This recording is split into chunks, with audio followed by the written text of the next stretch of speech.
اعوذ باللہ من الشیطان الرجیم بسم اللہ الرحمن الرحیم السلام علیکم رحمۃ اللہ وبرکاتہ۔ زیبا شناز انوار رمضان کے ساتھ۔ انوار رمضان جب آپ سنتے ہیں تو اتنی خوبصورتی سے شاعر نے اس میں گھروں کے ماحول، مسجد کا ماحول اور رمضان کی جو برکتیں اور رحمتیں ہیں اس کو اتنا ایکسپلین کیا ہے کہ پچھلے کچھ سالوں سے جب میں یہ نعت سنتی تھی تو بڑی متاثر ہوتی تھی اور سوچتی تھی یہ جس نے بھی لکھی ہے ایسا لگتا ہے دلوں کو چھو لیا ہے۔ رمضان آپ سب کے خواب ہیں، رمضان آپ سب کی محبت ہے۔ آپ کے گھروں میں چاہے کم ہے چاہے زیادہ ہے لیکن رمضان بہرحال پورے کا پورا ہے۔ ہمارے بچپن کی یادیں رمضان میں ہیں، ہمارے گھروں کی یادیں، فیملی کی باتیں، جو لوگ روزہ رکھتے ہیں ان کی باتیں۔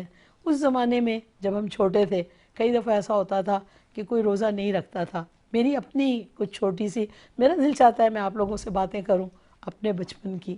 میں نے جب پہلا روزہ رکھا، آج میں اس پروگرام میں کیونکہ آج چوتھا روزہ ہے تو اس لیے مجھے یہ بات یاد آئی کہ میرے بھائی نے مجھے لندن سے فون کر کے کہا کہ تمہیں یاد ہے تم نے چوتھا روزہ پہلی دفعہ رکھا تھا تو کیا کیا تھا؟ میں نے کہا ہاں بھائی مجھے یاد ہے۔ میرے ابو امی نے بڑا اہتمام کیا، روزہ بڑا میرا خیال رکھا گیا، گلے میں ہار وار ڈال کے، میں کچھ میرے میں تھا ایسا کہ بالکل لڑکوں والا سٹائل، بھائی بھائی گھر میں تھے تو میں بھی لڑکا بنی رہتی تھی۔ روزہ رکھا، گلے میں ہار ہے، ایک ماموں نے پیسے دیے، خالہ نے آ کے بڑی بلائیں لی، انہوں نے ایک نوٹ تھما دیا، اب میں اپنے کو بالکل ہیروئن سمجھے ہوئے پہلا روزہ بھائی شان سے۔ اتنے میں یہ ہوا کہ 5 بج گئے اور کسی طرح ہر ایک نے نظر رکھی کہ کہیں پانی نہ پی لوں، کوئی چیٹ نہ کر لوں، جیسے کہ ہوتا ہے ابھی بھی بچے روزہ رکھتے ہیں ایسے ہی کچھ ہوتا ہے۔ بہرحال میری خالہ کا بیٹا تھا مقصود، وہ کہیں مجھے دیکھ رہا تھا اور ہم چلے گئے، امی نے بھیج دیا کہ جاؤ جا کے نا دودھ کی دکان سے دودھ لانا ہے۔ اپنے ماموں کا ہاتھ پکڑ کے ہم دودھ کی دکان پہ چلے گئے۔ وہاں جب گئی میں تو دیکھا گاجر کا حلوہ بن رہا تھا۔ میں نے اپنے ماموں سے کہا ماموں گاجر کا حلوہ کھا رہے ہیں؟ کہنے لگے نہیں بیٹا آپ کا روزہ ہے۔ میں نے کہا ماموں تھوڑا سا کھاؤں گی، آپ نہیں بتانا کسی کو، روزے کو کیا پتا۔ ماموں بیچارے کو ترس آ گیا، انہوں نے وہ حلوائی سے کہا کہ دے دو۔ میں نے کھڑے ہو کے وہاں گاجر کا حلوہ کھایا 5 بجے، پوری سختی کے بعد 5 بجے کھڑ کے حلوہ کھایا اور چپ چاپ ماموں نے منہ صاف کیا لے آئے کہ نہیں میں کسی کو نہیں بتاؤں گا۔ گھر میں آئی، گھر میں پھر بڑا پیار محبت، ارے بیٹا بس اب تو 5:45 اور 6 روزہ کھلنے والا ہے، سب خوشیاں، سب ہار وار کرنے لگے، کنٹرول کیا۔ ہاں دیکھو ماموں چپ تھے، بتا نہیں تھا۔ میری خالہ کا بیٹا ظالم، اس نے کہیں مجھے گاجر کا حلوہ کھاتے دیکھ لیا، کہنے لگا یہ سب کیا ہو رہا ہے؟ سب نے کہا یار روزہ رکھا ہے زیبا نے، سب اس کا وہ رہے، سب اس کو تحفے دے رہے ہیں، پیسے دے رہے ہیں، پیار کر رہے ہیں۔ کہہ رہا ہے ابھی تو وہاں کھڑی ہوئی ہے گاجر کا حلوہ کھا رہی تھی۔ خدا اس کو پوچھے، اس نے میرا ساری روزہ کشائی ادھر ادھر کروا دی۔ تو آپ کی زندگی میں بھی کبھی کبھی ایسی پیاری باتیں ہوتی ہوں گی۔ بعد میں اماں نے پھر سے رکھوایا، وہ تو نہیں بتاؤں گی اماں نے کیا کیا تھا میرے ساتھ، لیکن یہ کہ وہ جو محبتیں، وہ جو پیار ہوتا تھا، وہ اہتمام ہوتا تھا۔ اب میں دیکھتی ہوں بچوں کو روزہ رکھوا کے ٹی وی پہ لے آتے ہیں اور ان کے سامنے چیزیں رکھ دیتے ہیں اور بچے حسرت سے دیکھ رہے ہوتے ہیں۔ عجیب ہی روزے ہیں، عجیب ہی باتیں۔ بلکہ میں بہت سارے روزے داروں کو دیکھتی ہوں وہ پروگراموں میں بیٹھے ہوتے ہیں صرف ایک تھیلی کے لیے، نہ نماز پڑھتے ہیں نہ اللہ کو یاد کرتے ہیں، ان کو پتہ بھی نہیں ہوتا روزہ۔ بیچارے 2 بجے سے بیٹھتے ہیں، 7 بجے انٹری ہوتی ہے، چینل والے 7 بجے اندر بلاتے ہیں، وہ 2 بجے سے بیٹھے ہوتے ہیں۔ مجھے تو نہیں یقین کہ وہ نماز پڑھتے ہوں گے۔ میں جیسے کل اپنے علامہ صاحب سے پوچھ رہی تھی نماز ضروری ہے، اعجاز صاحب نے تو مجھے چھٹی دلوا دی کہ کوئی بات نہیں نماز پڑھتے روزہ، لیکن میں سمجھتی ہوں نماز بہت ضروری ہے روزے کے ساتھ۔ میں ذاتی طور پہ جیسے میری فیملی میں بولا جاتا تھا کہ ابو میرے کہتے تھے اگر روزہ رکھو اور نماز نہیں پڑھو گے نا تو فاقہ ہے۔ مذہب جو نرمی دیتا ہو اپنی جگہ ہے، لیکن والدین جیسے ہمیں ٹرین کرتے ہیں آپ بھی اپنے بچوں کو ٹرین کریں، آپ خود روزہ رکھیں، گھر میں ماحول بنائیں، کیونکہ جب آپ گھر میں ماحول بنائیں گے، آپ خود کچھ کام کریں گے، پھر بچے آپ کی تقلید کریں گے۔ آپ جہاں نماز بچائیں گے نا، جب آپ کھڑے ہوں گے نماز کے لیے تو بچہ جتنا بھی چھوٹا ہوگا وہی دیکھے گا میرے ابو یا امی یہ کر رہے ہیں تو وہ کرے گا۔ تو اپنے بچوں پہ سختی نہیں کریں، پیار کریں اور انہیں پیار سے ہر چیز سمجھائیں، کیونکہ جو ماں باپ ڈانٹ کے ڈپٹ کے خود نہ کریں ان کو کہیں ان کے بچے بڑی مشکل سے کنٹرول ہوتے ہیں. تو میری آپ لوگوں سے ریکویسٹ ہے کہ آپ اس رمضان کو انجوائے بھی کریں, اس کی برکتیں اور رحمتیں بھی لوٹیں, اور بہت پیار سے رمضان کو گزاریں, دوسروں کا خیال رکھیں. اس وقت چونکہ پروگرام شروع ہو چکا ہے, اور اس پروگرام میں میرے ساتھ علامہ اعجاز احمد موسمی صاحب ہوتے ہیں, علامہ زاہد اسلم صاحب ہوتے ہیں. زاہد اسلم صاحب نے اب مسکرانا سیکھ لیا ہے, کیونکہ اعجاز بھائی تو پہلے سے مسکراتے ہوئے تھے, لیکن ہم نے انہیں مجبور کر دیا ہے اب یہ تھوڑا مسکراتے ہیں. کیونکہ میں سمجھتی ہوں کہ مذہب اور دین کی باتیں بتانے میں اگر سخت منہ بنا کے سمجھایا جائے تو ضروری نہیں, میری ذاتی بات, لیکن اگر اسی کو پیار سے محبت سے اگر سمجھایا جائے تو بہت اچھا سمجھ میں آتا ہے. السلام علیکم. وعلیکم السلام. آج تو آپ کلاس میں ٹائم پہ آئے. بس آنا پڑے گا, ظاہری بات ہے کہ آپ نے ٹائٹ اتنا کیا کل. ٹائٹ تو نہیں کیا, ایسی بات بھی نہیں کرے, باتوں آپ میں نے تو میرے کو وہ بنا دیا اسکول کی نہیں جو سخت ٹیچر ہوتی ہے. السلام علیکم اعجاز بھائی, کیسے ہیں؟ وعلیکم السلام. الحمدللہ. آپ تو ویسے ہی مسکراتے ہوئے, بہت شکریہ. ہے نا, تو آپ مسکرایا کریں. جو آپ پہ اللہ نے نہیں ستم کیا, آپ نے خود کیا ہے. یہ جو آپ کی زندگی کی جو کہانی ہے نا, تو آپ نے خود اپنے ساتھ ایک بیوی بس تھی, کیوں کی دوسری شادی آپ نے؟ اب اگر آپ لوگ ٹی وی پہ دیکھ کے بولیں گے کہ میں علامہ صاحب کو ایسے کری, تو پلیز, علامہ صاحب اتنے سویٹ ہے نا کہ اگر ان کو زیادہ محبت سے دیکھا جائے شوگر بھی ہو سکتی ہے, یہ اتنے سویٹ. چلے خیر, پروگرام ہمارا سحری کا ہے. میں سمجھتی ہوں کہ سحری میں جو لوگ ابھی اٹھے ہیں سحری کرنے, یا جو کراچی کی روایت سے مسلسل جاگ رہے, تو تھوڑا ہنسیں مسکرائیں, اور روزہ اختیار کرنے سے پہلے تھوڑا سا ایزی فیل کریں, کیونکہ ہمارے مذہب میں کسی چیز میں سختی نہیں ہے, ہر چیز میں پیار ہے, اور ہمیں بڑی اسپیس دی گئی ہے. یہ نہیں کہا گیا کہ بھئی یہ مسلط کر لو. آپ کیا فرماتے ہیں؟ جی بالکل ایسا ہی ہے نا, لا اکراہ فی الدین, دین میں کوئی زبردستی اور جبر نہیں ہے, بہت آسانیاں رکھی ہیں, نرمی رکھی ہے اللہ نے. ماشاءاللہ. آپ کے ساتھ جو بھی سختی ہو, دین میں تو نرمی ہے. صحیح ہے, کوئی بھی سختی نہیں ہے, ہے نا, نرمی ہے الحمدللہ. یہ اس وقت علامہ رضی اسلم صاحب بات کر رہے ہیں. زاہد اسلم. ایک چیز ہمارے کان میں بھی آ رہی ہوتی ہے ناظرین, اب تو آپ کو پتہ چل گیا, مجھے اب آپ کا نام یاد ہو گیا تھوڑا تھوڑا. زاہد اسلم. نہیں اتنے سارے کون لوگ ہیں, آپ نے اتنا بڑا نام کیوں رکھا؟ نہیں, زاہد میرا نام ہے, اسلم والد کا نام ہے. اچھا ماشاءاللہ. تو بھائی ہے کہ اسلم رضوی صاحب آپ کے والد کا نام ہے؟ نہیں, رضوی تو میں خود بعد میں بناؤں. اچھا, تو والد صاحب نے نام رکھا تھا محمد زاہد اسلم. محمد زاہد اسلم. جی, پہچان ہوتی ہے نا نام. آپ کے نام کے ساتھ جو محسنی ہے یہ؟ جی, ہمارے یہاں پر یہ سلسلہ ہوتا ہے کہ جب تعلیمی سلسلہ شروع ہوتا ہے تو قرآن سے مدرسہ ایک ٹائٹل نیم دیتا ہے کہ آپ اپنی فیلڈ میں ایک نام جو کہ اپنائیں, تاکہ آپ کی ایک اپنی ایک پہچان ہو. تو یہ محسنی جو ہے ایک ٹائٹل نیم ہے میرا, ماشاءاللہ, اور یہ میری پہچان ہے. ماشاءاللہ. تو اعجاز صاحب کہاں سے آپ نے اپنی تعلیم کا آغاز کیا؟ میں نے اپنی تعلیم, اگر ہم قرآن قاعدے کی بات کریں تو ہم تو کھارادر میں رہا کرتے تھے, وہیں پر جو مکتب و مدرسہ تھا وہ.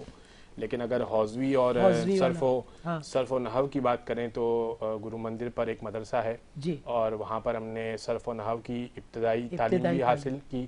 اس کے بعد اصول فقہ پڑھا, اس کے بعد جو ہے پھر فقہ کی بڑی کتابیں جو ہمارے یہاں پر رائج ہیں وہ پڑھیں.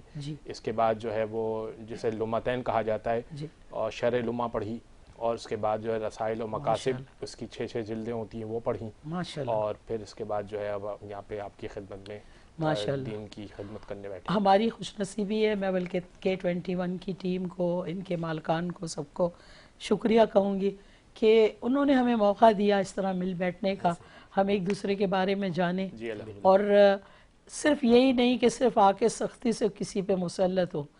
ہمیں لوگ دیکھیں, ہماری باتوں کو سنیں, ہم کوشش کریں کہ ایک دوسرے کو پیار دیں اور پیار لیں, اور محبتوں سے رہیں. کیونکہ جتنے لوگ جو ہمارے ساتھ ہماری ٹیم ہے, میں ان کو بہت سلام کرتی ہوں, کیونکہ یہ لوگ جب اپنے گھر سے آتے ہیں تو ان کو ہی نہیں پتہ ہوتا کہ واپس کب جائیں گے, کیسے جائیں گے, بیگمات کو کیا کیا چیز چاہیے, اماں کو کیا چاہیے, بہن کو کیا چاہیے.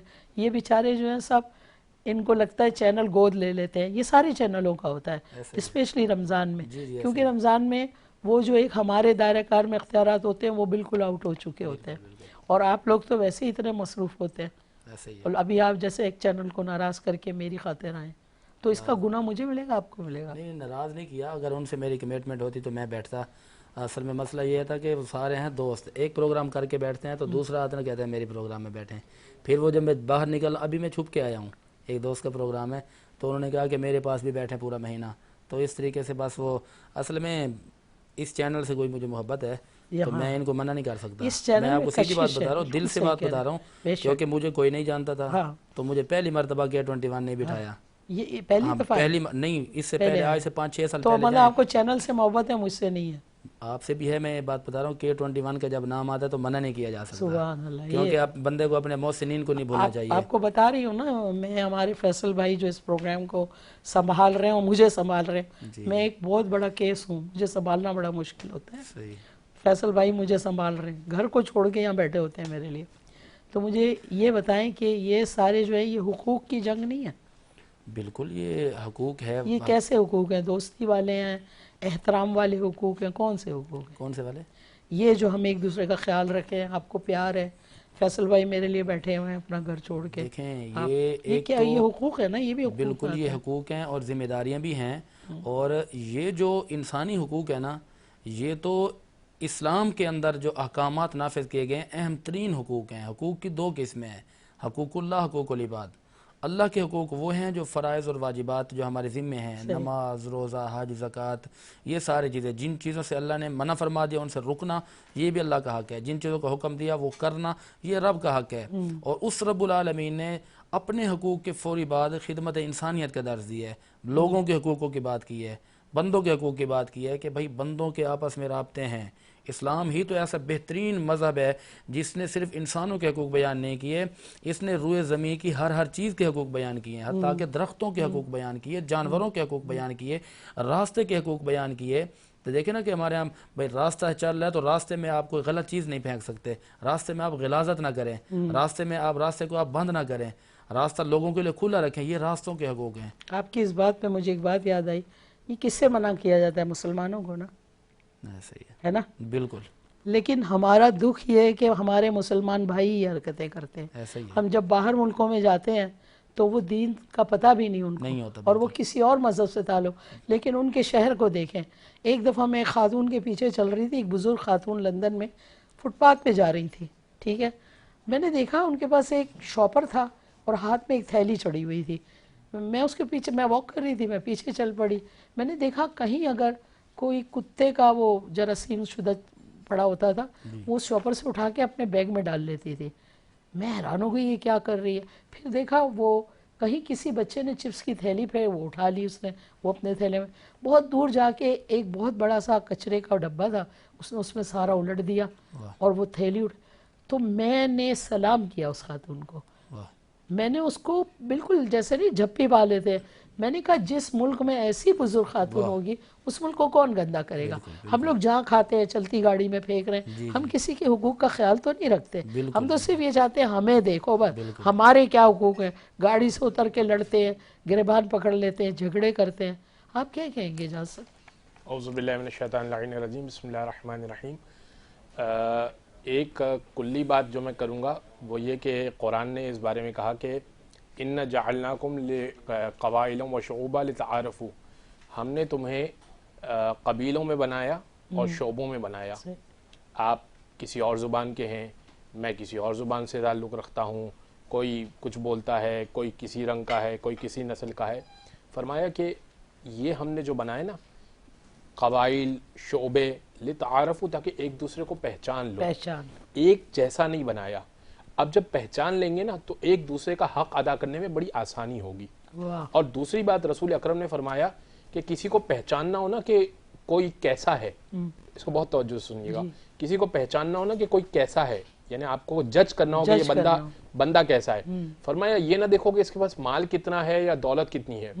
صدق الحدیث و اداء الامانہ, بات میں کتنا سچا ہے, امانت داری میں کتنا, کمٹمنٹ کا کتنا پابند ہے, اور امانت داری میں کتنا مخلص ہے. کوئی چیز رکھوائی جاتی ہے ویسی واپس کرتا ہے یا ایک مہینے بعد ہم دیتے ہیں تو وہ یوز شدہ ملتی ہے. یہ معیار ہے انسان کا پیمانے کا, جج کرنے کا. کیا بات, اور یہ بھی حقوق میں آ جاتا ہے. جی, یہ حقوق العبادی کی ایک اسی ذیل میں نے آپ کی خدمت میں یہ عرض کی ہے یہ حدیث. کیا ہم جو مسلمان ہیں جن کو بار بار بتایا جاتا ہے کہ حقوق یہ ہے, حقوق العباد یہ ہے, کیا کیوں ہم لوگ عمل نہیں کرتے ہوں گے؟ کیا کہتے ہیں وہ؟ دیکھیں, دو بنیادی وجوہات ہیں. کچھ لوگ ایسے ہیں جو عمل کرنے کے متلاشی ہیں, واقعتاً عمل کرنا چاہتے ہیں, لیکن ان کے پاس علم کم ہے. جتنا علم ہے وہ عمل کرنا چاہتے ہیں, اور کچھ علم نہیں ہے تو وہ غلط عمل کر لیتے ہیں, اور اس کی وجہ سے مزید فساد ہو جاتا ہے. ایک تو علم کا فقدان ہے, اسی لیے رسول اکرم نے فرمایا اطلب العلم من المہد الی اللحد, گہوارے سے قبر تک سیکھتے رہو.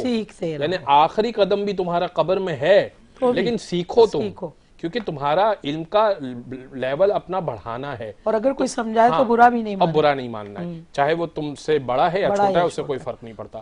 تو ایک تو یہ کہ چونکہ علم نہیں ہے اس وجہ سے غلطی ہوتی ہے, اور ایک وہ ڈھٹائی کا عنصر ہے کہ ہمیں سب معلوم ہے. ایسے لوگ بڑے سب معلوم ہے, بہت موجود ہیں, سیانے جس کو کہتے ہیں. ہاں, ہمیں سب معلوم ہے, ہمیں سب پتا ہے, ہمیں بتانے کی ضرورت نہیں ہے. تو جو وہ کیٹیگری ہے نا کہ ہمیں بتانے کی ضرورت نہیں ہے, وہ والی کیٹیگری بھی معاشرے میں فساد برپا کر رہی ہے. اس وجہ سے وہ اور لوگوں کو بھی انفلوئنس کرتی ہے, نہیں اس میں عمل کرنے کی ضرورت نہیں ہے, اس میں تو یہ وے آؤٹ ہے, اس میں تو یہ وے آؤٹ ہے, اور اس میں یہ کر سکتے ہیں, اور اس میں یوں کر سکتے ہیں. بہت خوبصورت بات. ناظرین, پروگرام شروع ہو چکا ہے, باتیں ہو رہی ہیں, آپ ہماری باتوں میں کتنی دلچسپی لے رہے ہیں. کہاں کوئی ایک لمحے کو کوئی بات اگر آپ کی سمجھ میں آ جائے تو ہماری ساری ٹیم کا مقصد پورا ہو جاتا ہے. اس وقت میں آپ سے کہوں گی کہ ٹیلی فون کی لائنیں بھی کھلی ہوئی ہیں ہماری, اور اسکرین پہ نمبر آ رہے ہیں, اور یہ بالکل صحیح نمبر ہیں, اور ہم آپ کا فون اٹینڈ کرنے کے لیے بھی تیار ہیں. کوئی آپ کو دھوکہ نہیں دیں گے. آپ ٹرائی کریں, فون کریں, ہم آپ سے بات کریں گے. اس وقت میں اپنی ایک بہت اچھی مہمان دعا کی طرف دیکھ رہی ہوں. دعا جو ہے وہ بالکل لگ رہا ہے کہ سحری کھانے کے موڈ میں اور جلدی جانے کے موڈ میں. تو دعا عدیل صاحبہ, ہمیں آپ کون سی نعت سنائیں گے؟ السلام علیکم. محفل کا آغاز کرتے ہیں بسم اللہ. حمد باری تعالیٰ سے. بسم اللہ. کہ سب تعریف اللہ ہی کے لیے.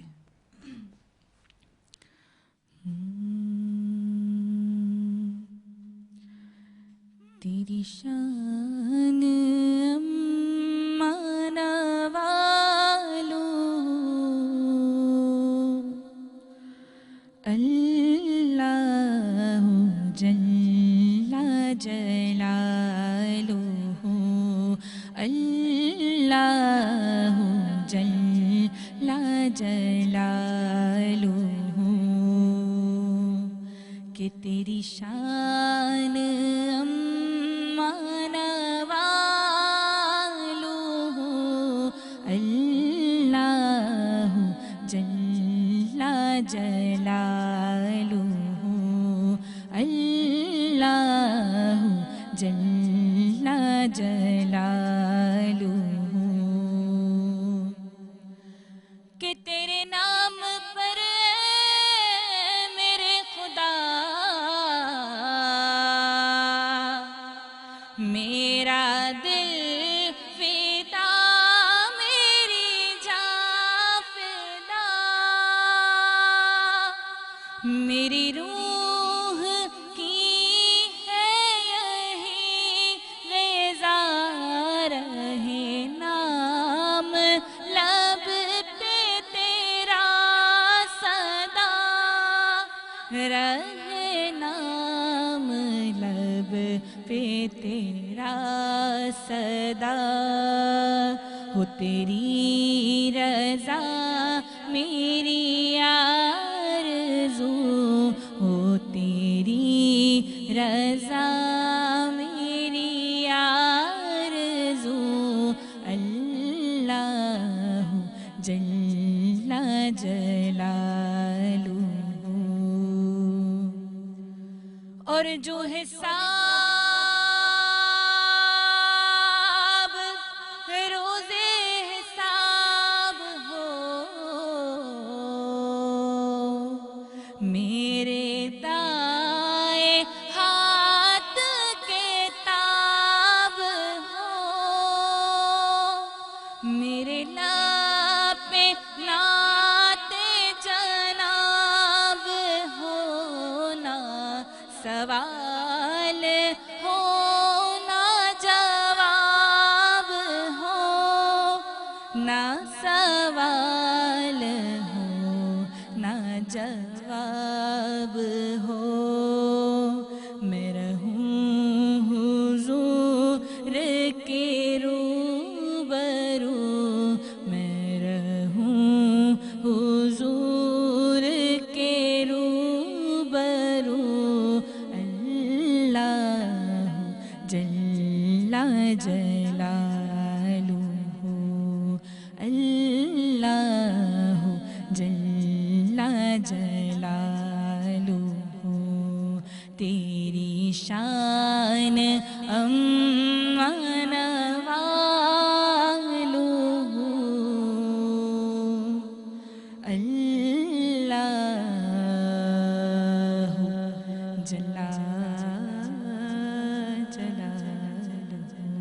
بہت بہت خوب، بہت خوب. اللہ پاک پروردگار آپ کے دل کو اور وسیع کرے. اللہ پاک پروردگار اور برکت دے آپ کی آواز میں. آپ جس طرح کھو کے رسول اکرم صلی اللہ علیہ وسلم کی نعت پڑھ رہی تھی ماشاءاللہ. اسلم رضوی صاحب، قرآن میں جو ہے حقوق العباد جو ہے اس پہ کیا کہا گیا ہے حقوق العباد کے بارے میں؟ اعوذ باللہ من الشیطان الرجیم بسم اللہ الرحمن الرحیم وَاعْبُدُوا اللَّهَ وَلَا تُشْرِكُوا بِهِ شَيْئًا وَبِالْوَالِدَيْنِ إِحْسَانًا وَبِذِي الْقُرْبَى وَالْيَتَامَى وَالْمَسَاكِينِ وَالْجَارِ ذِي الْقُرْبَى وَالْجَارِ الْجُنُبِ وَالصَّاحِبِ بِالْجَنبِ وَابْنِ السَّبِيلِ. اللہ رب العالمین نے حقوق العباد کی اہمیت کو اس انداز میں اجاگر کیا کہ اس آیت کریمہ کے ابتدائی حصے میں فرمایا کہ فَاعْبُدُوا اللَّهَ، اللہ کی عبادت کرو. اس کے بعد فرمایا کہ وَلَا تُشْرِكُوا بِهِ شَيْئًا، اس کے ساتھ کسی کو بھی شریک نہ بناؤ. وہ ایک ہی خالق ہے، وہ ایک ہی مالک ہے، کوئی دوسرا نہیں ہو سکتا. نہ ذات میں نہ صفات میں کوئی شریک نہیں ہے. پھر جہاں عبادت کی بات آ گئی، شرک سے روک دیا گیا، توحید کا ذکر کیا گیا، اور توحید کے ذکر کے فوری بعد ایک اہم ترین حکم دیا وَلَا تُشْرِكُوا بِهِ شَيْئًا وَبِالْوَالِدَيْنِ إِحْسَانًا. اچھا یہ پھر دوبارہ بالکل وَبِالْوَالِدَيْنِ إِحْسَانًا، پہلے عبادت آئی، پھر شرک سے منع کیا گیا. تو جو بندہ عبادت کرتا ہے، عابد بن جائے، زاہد بن جائے، متقی بن جائے، تو اگر یہ ہوتا کہ عبادت کرو اور شریک نہ بناؤ اللہ کے ساتھ، تم جنتی ہو. لیکن یہاں پر وَلَا تُشْرِكُوا کے آگے جنت کا ذکر نہیں کیا، تو یہاں پر کوئی باریک نقطہ ہے سمجھنے والا، صحیح اہم ترین نقطہ ہے سمجھنے والا. قرآن کریم کے 15ویں پارے میں بات آئی تو فرمایا وَقَضَىٰ رَبُّكَ أَلَّا تَعْبُدُوا إِلَّا إِيَّاهُ، کہ اسی کی عبادت کرنی ہے. اس کے آگے بھی لفظ وَبِالْوَالِدَيْنِ لگا دیا، اور یہاں وَاعْبُدُوا اللَّهَ کی بات کر کے وَلَا تُشْرِكُوا بِهِ شَيْئًا کی بات کر کے پھر بھی وَبِالْوَالِدَيْنِ.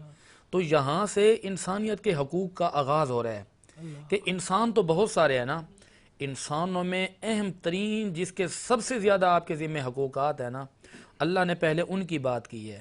وہ ہمارا موضوع نہیں ہے لیکن آیت میں آ گئی ہے بات، تو میں کر دیتا ہوں کہ انسانوں بالکل انسانوں کے اندر جب انسانیت کے حقوق کی بات کی ہے تو عرش کے رب نے فرمایا وَبِالْوَالِدَيْنِ، کہ دنیا میں آپ کے جتنے ہی عزیز کیوں نہ ہو جائیں، آپ کے بڑے قریبی ہو جائیں، دوست ہو جائیں، احباب ہو جائیں، رشتہ دار ہو جائیں، جاننے والے ہو جائیں، فرمایا حقوق تو ان کے بھی ادا کرنے ہیں تم نے، لیکن سب سے اکمل اور سب سے احسن اور سب سے اہم ترین جو حقوق ہیں فرمایا وہ تمہارے والدین کے ہیں. ایک صحابی رسول نے آ کر عرض کیا یا رسول اللہ کہ میرے والد گرامی نا میرے مال کو خرچ کر دیتے ہیں اور میرے مال پر اپنا وہ مالکانہ حقوق ظاہر کرتے ہیں. رسول اللہ نے جی ایک شخص نے اعراب سے، اعرابی دیہاتی آیا، تو وہ کیونکہ جس نے حضور کا چہرہ دیکھا وہ صحابی بن گیا. تو رسول اکرم صلی اللہ علیہ وسلم نے فرمایا کہ تو لاکا و مالوکا لیابیکا، فرمایا تو اور تیرا مال تیرے باپ کا ہے. پھر دوسرے ایک صحابی نے آ کر پوچھا کہ حضور یہ بتائیں کہ سب سے زیادہ حقوق کس کے ہیں؟ رسول اللہ نے جواب دیا تیری ماں کا، امو کا، امو کا، امو کا. 3 مرتبہ سوال کیا تو تینوں مرتبہ جواب یہ ہے کہ تیری والدہ کا. پھر پوچھا تو فرمایا لی ابی کا، آپ کے والد کا. تو ان دونوں کو اگر تقابل میں لیا جائے تو اس کا مطلب یہ ہرگز نہ لیا جائے کہ ماں کی بڑی اہمیت ہے باپ کی نہیں ہے. ٹھیک ہے، ماں کی بات بیان کر کے اس لیے بیان کی کہ موقع محل دیکھا جاتا ہے نا، پہلے والدہ کی اہمیت بیان کی، پھر والد کی اہمیت بیان کی. بیان کرنے کے بعد آج معاشرے کے اندر یہ ہوتا ہے نا کہ ہم دوستوں کو بے بہا ٹائم دیتے ہیں، ان کے پاس کچہریاں لگاتے ہیں، بڑی لمبی لمبی دیر بیٹھے رہتے ہیں، بوڑھے والدین کے پاس نہیں بیٹھتے، اور رشتہ داروں کے پاس جاتے ہیں، تقریبات میں جاتے ہیں، ان کو ٹائم دیتے ہیں. جب حقوق کی بات ہوئی تو سب سے پہلے ماں باپ کی بات ہوئی ہے، اور پھر لفظ احسان لگایا گیا. احسان حسن سے بنا ہے، خوبصورتی سے بنا ہے.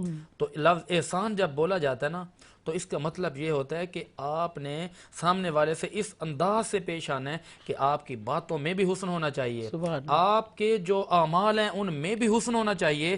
آپ سامنے والے سے اس انداز میں پیش آئیں کہ وہ آپ کے اقوال سے، آپ کے افعال سے، آپ کے ظاہر سے، آپ کی باتوں سے مطمئن ہو جائے. اس کو کہتے ہیں وبالوالدین احسانا.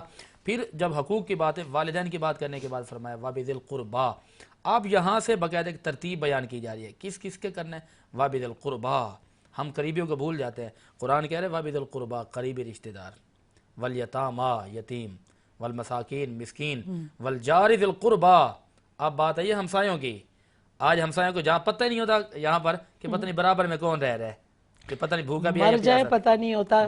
ہم جیسے فلیٹ میں رہتے ہیں, جی برابر والے فلیٹ میں موت ہو جائے تو نہیں پتہ ہوتا کہ جی موت ہو گئی ہے, کام آنا تو بالکل یہ ایک المیہ ہے. میں آپ سے پوچھوں گی, آپ بتائیے حقوق العباد جو ہیں وہ قرآن اور سنت کی روشنی میں. اعوذ باللہ من الشیطان اللعین الرجیم, بسم اللہ الرحمن الرحیم. چونکہ انہوں نے قرآن کے اوپر ایک آیت کا ذکر کیا تو اب میں ایک سنت سے ایک واقعہ بیان کر دیتا ہوں. ہوا یہ کہ ایک صحابی رسول نے شکایت کی ایک اور صحابی کی, اور کہا کہ یا رسول اللہ کہ ہم دونوں کا گھر پاس پاس ہے اور اس نے اپنے گھر میں ایک درخت لگایا ہوا ہے, اور درخت جو ہے وہ اس طرح سے ہے کہ اس کی شاخیں میرے گھر میں آ رہی ہیں. ٹھیک ہے. اب اس پہ پھل لگ گیا ہے درخت پہ, تو وہ درخت کے اوپر چڑھتا ہے اور میری ناموس پہ نگاہ ڈالتا ہے. میں نے کئی دفعہ اس کو منع کیا کہ یہ کام نہ کرے, اور اگر اس کو یہ کرنا ہے تو مجھے پہلے بتا دے, تو میں ہم لوگ دالان سے نکل کے کمروں میں چلے جایا کریں اور اس کے بعد پھر وہ پھل اتار لے.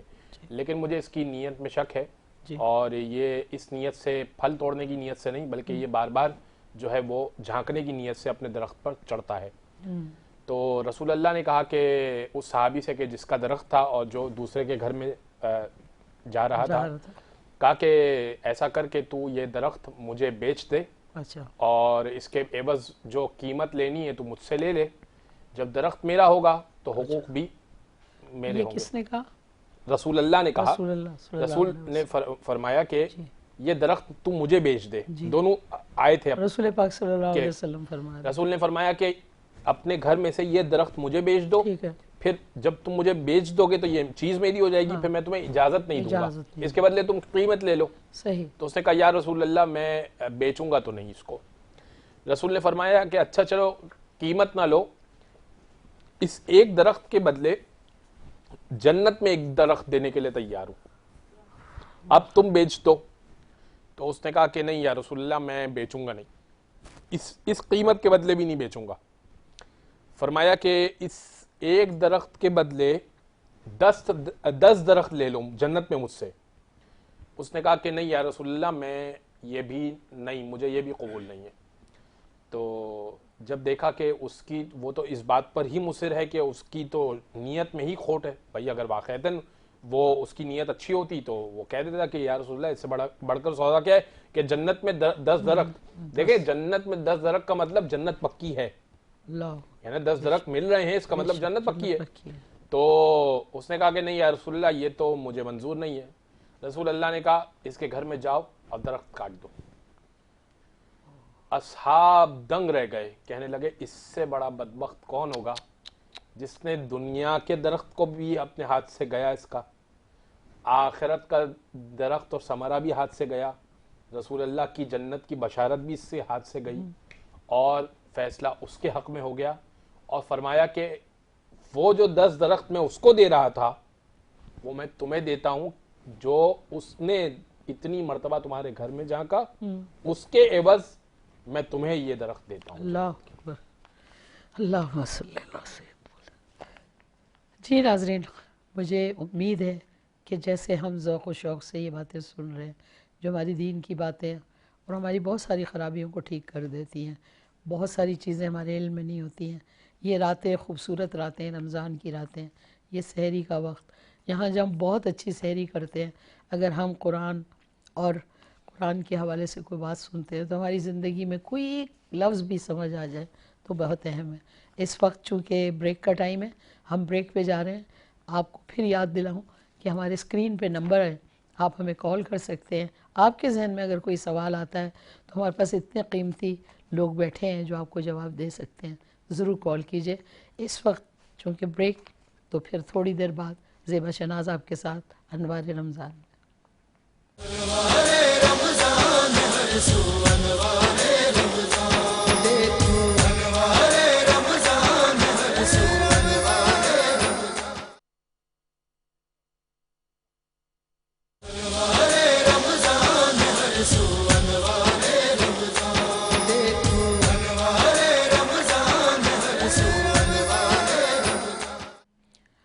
جی ناظرین ویلکم بیک. آپ دیکھ رہے ہیں انوار رمضان زیبا شناز کے ساتھ, کیونکہ یہی انوار رمضان جب ہمارا پروگرام ختم ہوتا ہے اس کے بعد پھر شروع ہو جاتا ہے ایک اور صاحب کے ساتھ, مجھے ان کا نام نہیں یاد آ رہا.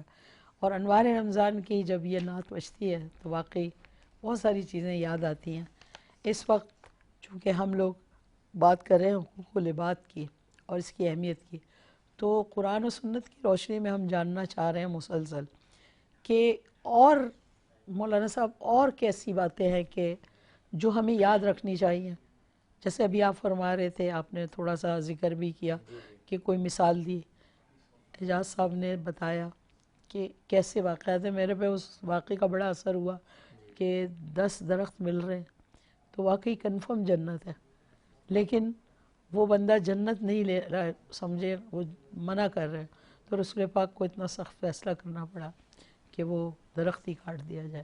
اور پھر جس کی شکایت تھی اس بندے کو وہ سارے درخت بھی مل گئے, جنت بھی مل گئی. دیکھیے کہ یہ حقوق جو ہیں یہ بنیادی چیزیں ہیں. قرآن کریم کے اندر جا بجا حقوق العباد پر زور دیا گیا. قرآن نے کہا انما المؤمنون اخوہ فاصلحوا بین اخویکم واتقوا اللہ لعلکم ترحمون. یہ سورۃ الحجرات کے اندر یہ بات موجود ہے. سورۃ الحجرات کی پہلی, دوسری, تیسری آیت کے اندر تو رسول اللہ صلی اللہ علیہ وسلم کے ناموس کی بات کی گئی ہے, عزت کی بات کی گئی ہے کہ ہمارے پیارے نبی صلی اللہ علیہ وسلم کا کیا مقام ہے. پھر اس آیت نمبر 4 کے بعد جو آیت نمبر 12 تک ہے اس میں معاشرے کی تربیت کی بات کی گئی ہے.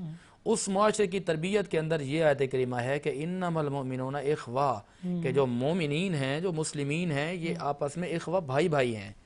اخوہ بھائی کی بات کر رہے ہیں, کسی اور رشتے کی بات نہیں کی, کیونکہ بھائی سے خونی رشتہ ہوتا ہے. ایک ہمارا خونی رشتہ ہے, ایک ہمارا بنایا ہوا رشتہ ہے, ایک وہ رشتہ ہے جو اسلام کا رشتہ ہے, وہ قرآن نے بیان کیا ہے اور اللہ رب العالمین نے وہ رشتہ قائم کیا. فرمایا فاصلحوا بین اخویکم, آپس میں صلح کے ساتھ رہو, مصلحت کے ساتھ رہو, تو اور اللہ سے ڈرتے رہو تاکہ تم پر رحم کیا جائے.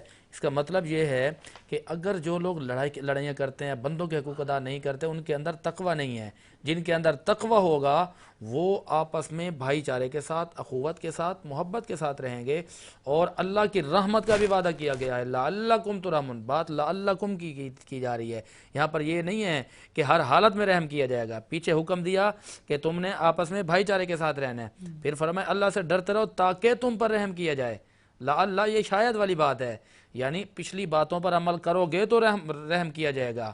آپس میں بھائی چارے کے ساتھ رہو گے, تقوی اختیار کرو گے, اللہ کے بتائے ہوئے احکامات کے مطابق چلو گے تو رحم کیا جائے گا, ورنہ نہیں کیا جائے گا. یہی بات روزے میں آئی تو وہاں پر بھی لعلکم تتقون آیا, شاید کہ تم متقی بن جاؤ. یعنی کہ ہر روزہ رکھنے والا اور ہر طرح ہر حالت میں روزہ رکھنے والا بندہ یہ نہیں کہہ سکتا. روزے کی اہمیت اور افادیت پر بھی, اس کے نورانیت اور روحانیت کو بھی نہ پہچانے, تو اس لیے وہاں پر بھی لعل لگایا, یہاں پر بھی لعل لگایا. یہ حسن دیکھیے, اس کا مطلب اس کے اندر بڑی قیدیں ہیں, اس کا مطلب اس کے اندر شرائط ہیں. آپ کیا سمجھتے ہیں, لوگوں کو حقوق العباد کا مطلب پتہ ہے کہ کیا ہے حقوق العباد؟ لوگوں کو پتہ ہے. پتہ کیا, اس میں 2 چیزیں ہیں. جانتے بوجھتے ہوئے وائٹ جان کرتے بوجھ کر بے حسی کا شکار ہیں, بے حسی کا, اپنی انا میں ہیں, اپنی ضد میں ہیں, اور اپنی میں آئے ہوئے ہیں. لوگ عقل کا استعمال نہیں کرتے, لوگ فہم و فراست کا استعمال نہیں کرتے. میں نے جو نوٹ کیا ہے, میں جس نتیجے پر پہنچا ہوں, اللہ نے ہر بندے کو عقل سلیم عطا فرمائی ہے. ہر بندے کے پاس عقل ہے, پتہ ہے, شعور ہے.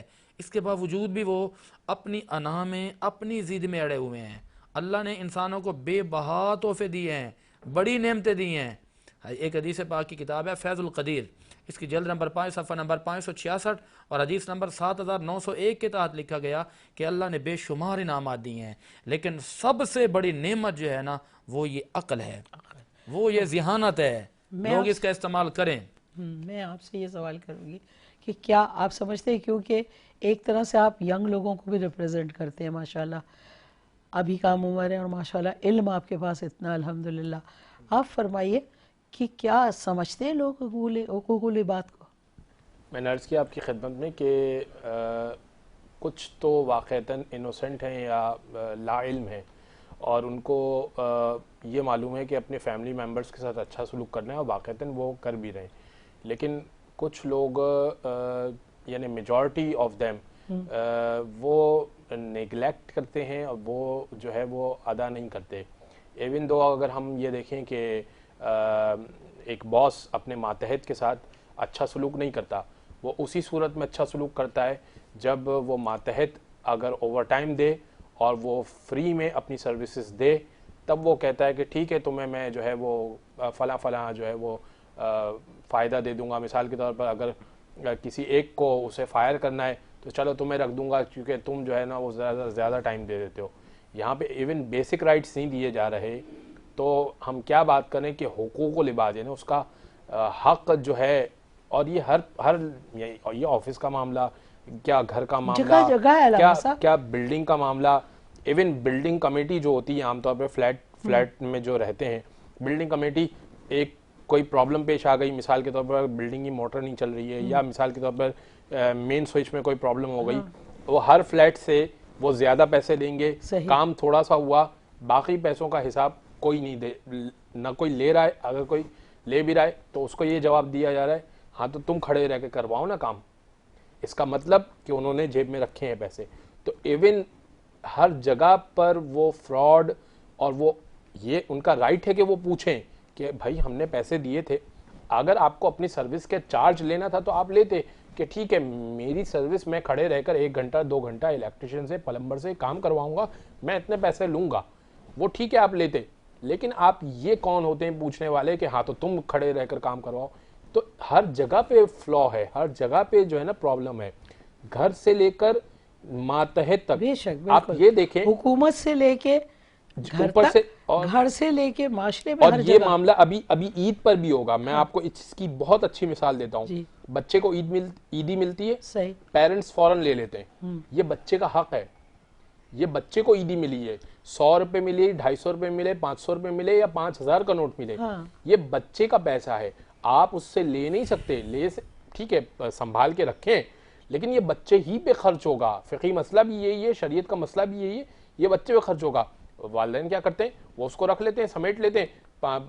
خالہوں نے پیسے دیے، ماموں نے پیسے دیے بچے کو، وہ سارا سمیٹ کے اپنے جیب میں رکھ لیا، اپنے والیٹ میں ڈال دیا، اور بس ختم. بچے نہیں بیٹا میں آپ کو کچھ اچھا دلا دوں گی، کچھ اچھا وہ خاتون نے یا مرد نے دلا دیا، وہ اس کو ملی ہے مثال کا 10,000 عیدی ملی ہے، اس کو جو ہے نا وہ 2,000 کی چیز دلا کر باقی پیسے. یہ یہاں سے ہم نے شروع کیا ہے. جب ہمارا بچپن تھا لاغو صاحب تو اس وقت زیادہ سے زیادہ 5 یا 10 روپے ملتے تھے، اور وہی ہمارے لیے 5 اور 10 ہزار ہوتے تھے. لیکن ہم اس میں بڑے امیر ہو جاتے تھے. باہر گئے اونٹ کی بھی سواری کر رہے ہیں، جھولا بھی جھول رہے ہیں، میٹھے میٹھے وہ ایک آتے تھے گول چیزیں وہ کھا رہے ہیں. ہاں مطلب وہ اتنا پیارا زمانہ تھا. مجھے تھوڑی سی شکایت ہے آج کی ماں سے، میری ناقص العقل میں ہے کہ آج کی ماں خود حقوق کو نہیں جانتی، تو وہ کیسے اپنے بچوں تک پہنچائے گی؟ آپ اس میں بتائیں نا مجھے. جی میں یہی عرض کروں گا آپ کی خدمت میں کہ دیکھیں پیرنٹس کو سیلف اویئرنیس، وہ موٹیویشنل اسپیکرز کو تو سنیں گے کہ ہم کیسے موٹیویٹ ہوں، اسٹریس فری کیسے رہیں، ہسبینڈ کے ساتھ کس طرح سے نبھانا ہے، کس طرح سے جو ہے نا وہ ریلیشن کو فیک کرنا ہے، کس طرح سے جو ہے نا وہ گھر کو مینج کرنا ہے. اس طرح کے اسپیکرز کو سننے کے لیے آمادہ ہیں، لیکن اس بارے میں توجہ کرنے کو تیار نہیں ہیں کہ قرآن کیا کہہ رہا ہے، اور اپنی اولاد کی تربیت کرنے کو تیار نہیں ہے. بچوں کو پہلی چیز وہ جو تربیت میں کروا رہی ہیں، اب جب ظاہر ہے کہ اب معاملہ ذرا حقوق سے ہٹ گیا، اب یہ کچھ بات جو ہے تربیت کی ہوگی. تربیت ہی میں تو حقوق آئیں گے نا علامہ صاحب. ایک ماں جو ہے وہ جتنا بہتر طریقے سے حقوق کے بارے میں، اگر ہماری ماں نے ہمیں سکھایا ہے، اسٹارٹ میں بچے کو لفظ اللہ سکھانے کے بجائے بیٹا بسم اللہ پڑھو، اس کو، اب میں کسی بھی کارٹون کا نام نہیں لے رہا، اس کو ٹیبلٹ پکڑا کر اس کو کارٹون دکھایا جائے گا، اور بیچ میں یوٹیوب پہ اگر ایڈز آ رہی ہیں تو بچہ وہ ایڈز دیکھ رہا ہے. دیکھیں بچے کا دماغ حدیث میں بھی آیا اور خود یہ عقل بھی تسلیم کرتی ہے. صاحب سوری آپ کی بات کاٹ رہی ہوں، میں نے اپنی آنکھوں سے دیکھا بچے کو کھانا کھلانے کو ماں نے اس کو وہ کارٹون لگا کے دیا کہ یہ اس کو دیکھتے ہوئے کھانا کھا لے گا. ایک کورا کاغذ ہے وہ، اس کا ذہن ایک کورا کاغذ ہے، اس پہ جو لکھنا ہے لکھو. آج اس کو قرآن کی ایک میں اپنے گھر کی مثال دوں کہ میری بہن الحمدللہ شادی شدہ ہیں، انہوں نے ابھی بچہ 5 سال کا ہے میرا بھانجا، اس کو پوری نماز آتی ہے بالکل صحیح قرأت کے ساتھ الحمدللہ. اس کو وہ 30واں پارہ اس نے شروع کر دیا ہے, قاعدہ اس نے ختم کر دیا ہے. کیوں؟ اس کی ماں نے اس پر محنت کی ہے, سب سے اہم کیونکہ ماں نے محنت کی ہے. اس میں کوئی, اگر آپ میری بہنیں گھر میں یہ بات سن رہی ہیں یا کہیں بعد میں آپ یوٹیوب پہ دیکھیں گی, ہم کہتے ہیں کہ ماں پہ بہت بہت بہت فرائض ہیں. آپ ٹیچر پہ یا ان پہ جو آپ سمجھتے ہیں کوئی اسپیکر بول رہا, نہیں, آپ خود سیکھیں اور اپنے بچوں کو سکھائیں. اس وقت میرے کان میں آواز آئی ہے کہ کراچی سے ہماری کالر ہیں کوئی. السلام علیکم. یہ بیچاری ناراض ہو گئی, اس کا بل بڑھ گیا, ہم نے اس کے حقوق غصب کیے ہیں. علامہ صاحب, یہ بھی حقوق میں آتا ہے نا, کال ڈراپ ہو گئی. اچھا, کوئی مسئلہ نہیں ہے.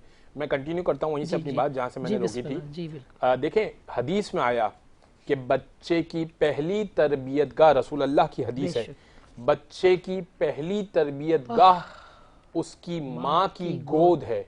وہ پہلی تربیت گاہ ہے. وہ جو بولتا ہے اس کی ماں کو وہ ریپریزنٹ کرتا ہے, وہ جو عمل کرتا ہے وہ اپنی ماں کو ریپریزنٹ کرتا ہے. اس کی دوسری تربیت گاہ اس کے دوست احباب ہیں. یعنی اگر حدیث میں آیا کہ اگر تمہیں یہ دیکھنا ہے کہ یہ شخص کیسا ہے تو تم دیکھو کہ اس کے دوست احباب کیسے ہیں, اس کے اٹھنے بیٹھنے والے کیسے ہیں, کن لوگوں میں یہ اٹھتا بیٹھتا ہے. تو پہلے تو یہ دیکھا جائے گا کہ ماں نے کیسی تربیت کی, بول چال سے پتہ چل جائے گا. اس کے بعد عادات و اطوار کیسی ہیں, پتہ چل جائے گا کہ اس کے دوست کیسے ہیں. بے شک بالکل بالکل صحیح فرمایا آپ نے. آپ بتائیں, جو ہم باتیں کر رہے ہیں, میں سمجھتی ہوں ہم وہ باتیں کریں جو ہم سے نکلتی ہیں, کیونکہ ہم اور آپ اگر کسی مسئلے کو سچائی سے ڈسکس کریں تو بجائے اس کے کہ ہم کسی کی مثال دیں, کیوں نہ ہم اپنے ماحول, اپنے لوگوں کی بات کریں. ضروری ہے. کیا ضروری نہیں ہے کہ حقوق جو ہیں اس کو سمجھا جائے, اور حقوق جگہ جگہ پہ ہیں میرے خیال سے علامہ صاحب. اب حکومت لے لیں, آپ کہیں جاتے ہو, کوئی کام کرتے ہو, بچے آج کل ینگ پڑھ لکھ کے آ رہے ہیں, وہ بیچاروں کو حقوق ہی نہیں مل رہے, نہ ان کو نوکریاں مل رہی ہیں. ساری چیزیں حقوق العباد میں آ رہی ہیں, کیونکہ ایک حقوق العباد جو یہ سارے ختم ہوتے ہیں تو ہمیں بہن بھائیوں کا خیال رکھنا بتایا جاتا ہے, ہمیں یہ بتایا جاتا ہے کہ ماں باپ کے لیے کیا. آپ دیکھیں تو لمحے اس وقت ہم ایک چینل کے لیے کام کر رہے ہیں, ٹھیک ہے, تو یہ بھی تو کچھ ہمارے حقوق ہیں, کچھ ان کے ہیں. ہمیں گیو اینڈ ٹیک کرنا ہے نا, وہ ہمارے حقوق کا خیال رکھیں گے, ہم ان کا. تو جگہ جگہ میرا خیال ہے واسطہ نہیں پڑتا ہمیں حقوق العباد سے. دیکھیں جی بالکل, حقوق العباد جتنی پوری انسانیت جہاں کہیں بھی آباد ہے نا, تو آپ ٹاپک کوئی سا بھی اٹھا لیں اس میں حقوق لازمی آئے گا. تو یہ ایک ایسا جرنل, ایک ایسا وسیع ٹاپک ہے نا, اس کے اندر حقوق کی اپنے اپنے ڈیفینیشن سمجھ آ جاتی ہے کہ اگر سمجھنا چاہے. اپنے اپنے موقع ہیں, اپنی اپنی جگہ ہیں. مثال کے طور پر کوئی بڑے حضرات ہیں تو ان کے حقوق اپنے, چھوٹے بچوں کو لے لیجئے تو ان کے اپنے حقوق ہیں, غریب کے گھر کے ہیں, امیر کے گھر کے ہیں, درمیانے. جیسا کہ آپ نے فرمایا اعجاز صاحب نے کہ حقوق کا جو ہے نا وہ ماں کی گود سے ہے اسٹارٹ. بالکل ایسا ہی ہے. اور اسی طرح اداروں میں کام کرتے ہیں, ان کے اپنے حقوق ہیں. بات چل رہی تھی تو میں ایک بات میرے ذہن میں ابھی آئی ہے کہ دیکھیں کہ آزادی بھی ایک حق ہے. سبحان اللہ. آزادی ایک سب سے بڑا بنیادی حق ہے آزادی. اور اظہار خیال کی بھی آزادی ہے, آزادی رائے بھی ہونی چاہیے. اور اسلام نے تو یہاں تک حقوق بیان کیے ہیں کہ اگر کوئی امیر کا رعایا ہے یا وہ اس کا سردار ہے, حاکم ہے, یہ محکوم ہے, یہ اس کے پاس کام کرتا ہے, تو اسلام نے اتنا حقوق دیا ہے کہ یہ اپنے مالک سے پوچھ سکتا ہے, سوال کر سکتا ہے کہ اے مالک, یا آپ میرے سردار ہیں, آپ میرے آقا ہیں, میں آپ کے پاس کام کرتا ہوں, تو یہ بات ایسے نہیں ایسے ہو. اسلام نے تو یہاں تک دی ہے. اور ہمارے ہاں آوازوں کو دبایا جاتا ہے, ہمارے ہاں بولنے نہیں دیا جاتا. ہمارے ہاں تو یہ بھی نہیں پتا نا کہ ہم سب مقروض تو ہو گئے ہیں, تو ہمارے جو حکمران آتے ہیں خوفزدہ زندگی ہے, کسی کی جرت نہیں ہے کہ کوئی حق کے لیے آواز اٹھائے, کسی کی جرت نہیں کہ پوچھ سکے. جہاں اسلام نے یہاں تک کہا کہ ادھر رسول اللہ جب خطبہ دے رہے ہیں تو رسول اللہ سے بھی لوگ نے پوچھا, حضور نے جواب دیا. حضور کے صحابہ جہاں پر وہ تلقین فرما رہے ہیں, واعظ و نصیحت فرما رہے ہیں, تو اگر کسی نے وقت کے امیر المؤمنین سے کوئی سوال کیا تو انہوں نے جواب دیا. حضرت عمر فاروق رضی اللہ تعالیٰ عنہ کا دور ہے, آپ خطبہ دے رہے ہیں, تو جب حق مہر کی بات آئی تو آپ نے کچھ ارشاد فرمایا, تو ایک عورت نے کھڑے ہو کر بات کر دی کہ آپ نے یہ کیسے کیا. تو آپ نے بھرے مجمع کے اندر وقت کا امیر یعنی وزیر اعظم ہو, انہوں نے اس بات کو تسلیم کیا, کہا کہ بولنے دیا جائے. لوگوں نے یہ کہا کہ اس کی کیا مجال کہ یہ بولی ہے, تو آپ نے فرمایا یہ اس کا حق ہے, یہ اس کا حق ہے، یہ ہماری رعایا حق ہے، بولے یہ. آپ نے فرمایا کہ ٹھیک ہے میں نے یہ بات کی تھی اور یہ بات مجھے نہیں کرنی چاہیے تھی. اور ہمارے ہاں کیا ہوتا ہے کہ نہ بولنے دیا جاتا ہے، آوازوں کو دبایا جاتا ہے. میرے آقا نے جب ایک معاشرہ بنایا نا، قائم کیا، معاشرے کی تشکیل دی، تو جب آپ مکہ سے مدینہ آئے، آپ ذرا اندازہ لگائیے میرے آقا کی مکی زندگی کا، تو وہاں پر رسول اللہ کا شہر ہے، رسول اللہ وہاں رہتے ہیں، وہاں پر رشتہ دار ہیں، اور اس کے باوجود جب اسلام کی بات کی تو مجبور کیا گیا کہ آپ ہجرت کر کے جائیں. آپ ہجرت کر کے آئے، مدینہ میں آ کے آپ نے ایک عظیم جو ایک معاشرے کو تشکیل دیا نا، سب سے پہلا جو آپ نے درس دیا وہ بھی اسی انسانیت کے حقوق کا درس دیا. میرے آقا نے وہاں پر آ کے فرما دیا کہ سنو بھائی، مہاجر انصار اور یہاں غریب امیر، فرمایا کسی کو کسی پر کوئی فوقیت نہیں ہے.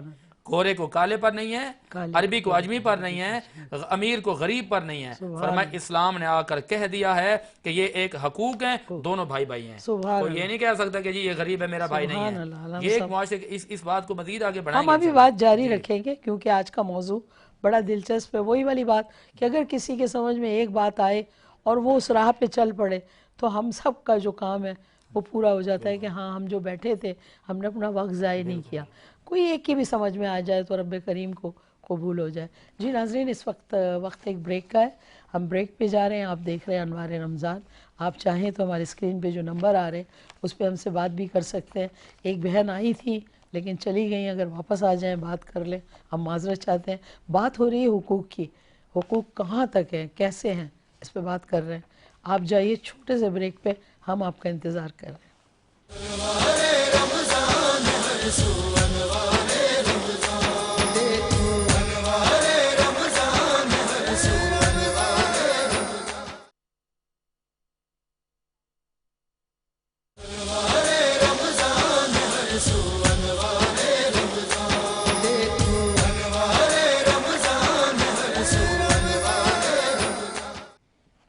ویلکم بیک ناظرین، آپ دیکھ رہے ہیں انوار رمضان زیبا شناس کے ساتھ. اللہ رب کریم، میں آپ کی بہت شکر گزار ہوں اللہ کہ آپ نے مجھے یہ موقع دیا کہ میں ایسے پیارے پیارے لوگوں سے مل رہی ہوں، ان کو جان رہی ہوں، ان کو سمجھ رہی ہوں. کیونکہ اللہ تعالیٰ یہ ہمیں حکم دیتا ہے کہ قبر تک آپ سیکھتے رہو، جانتے رہو جتنا بھی ہے.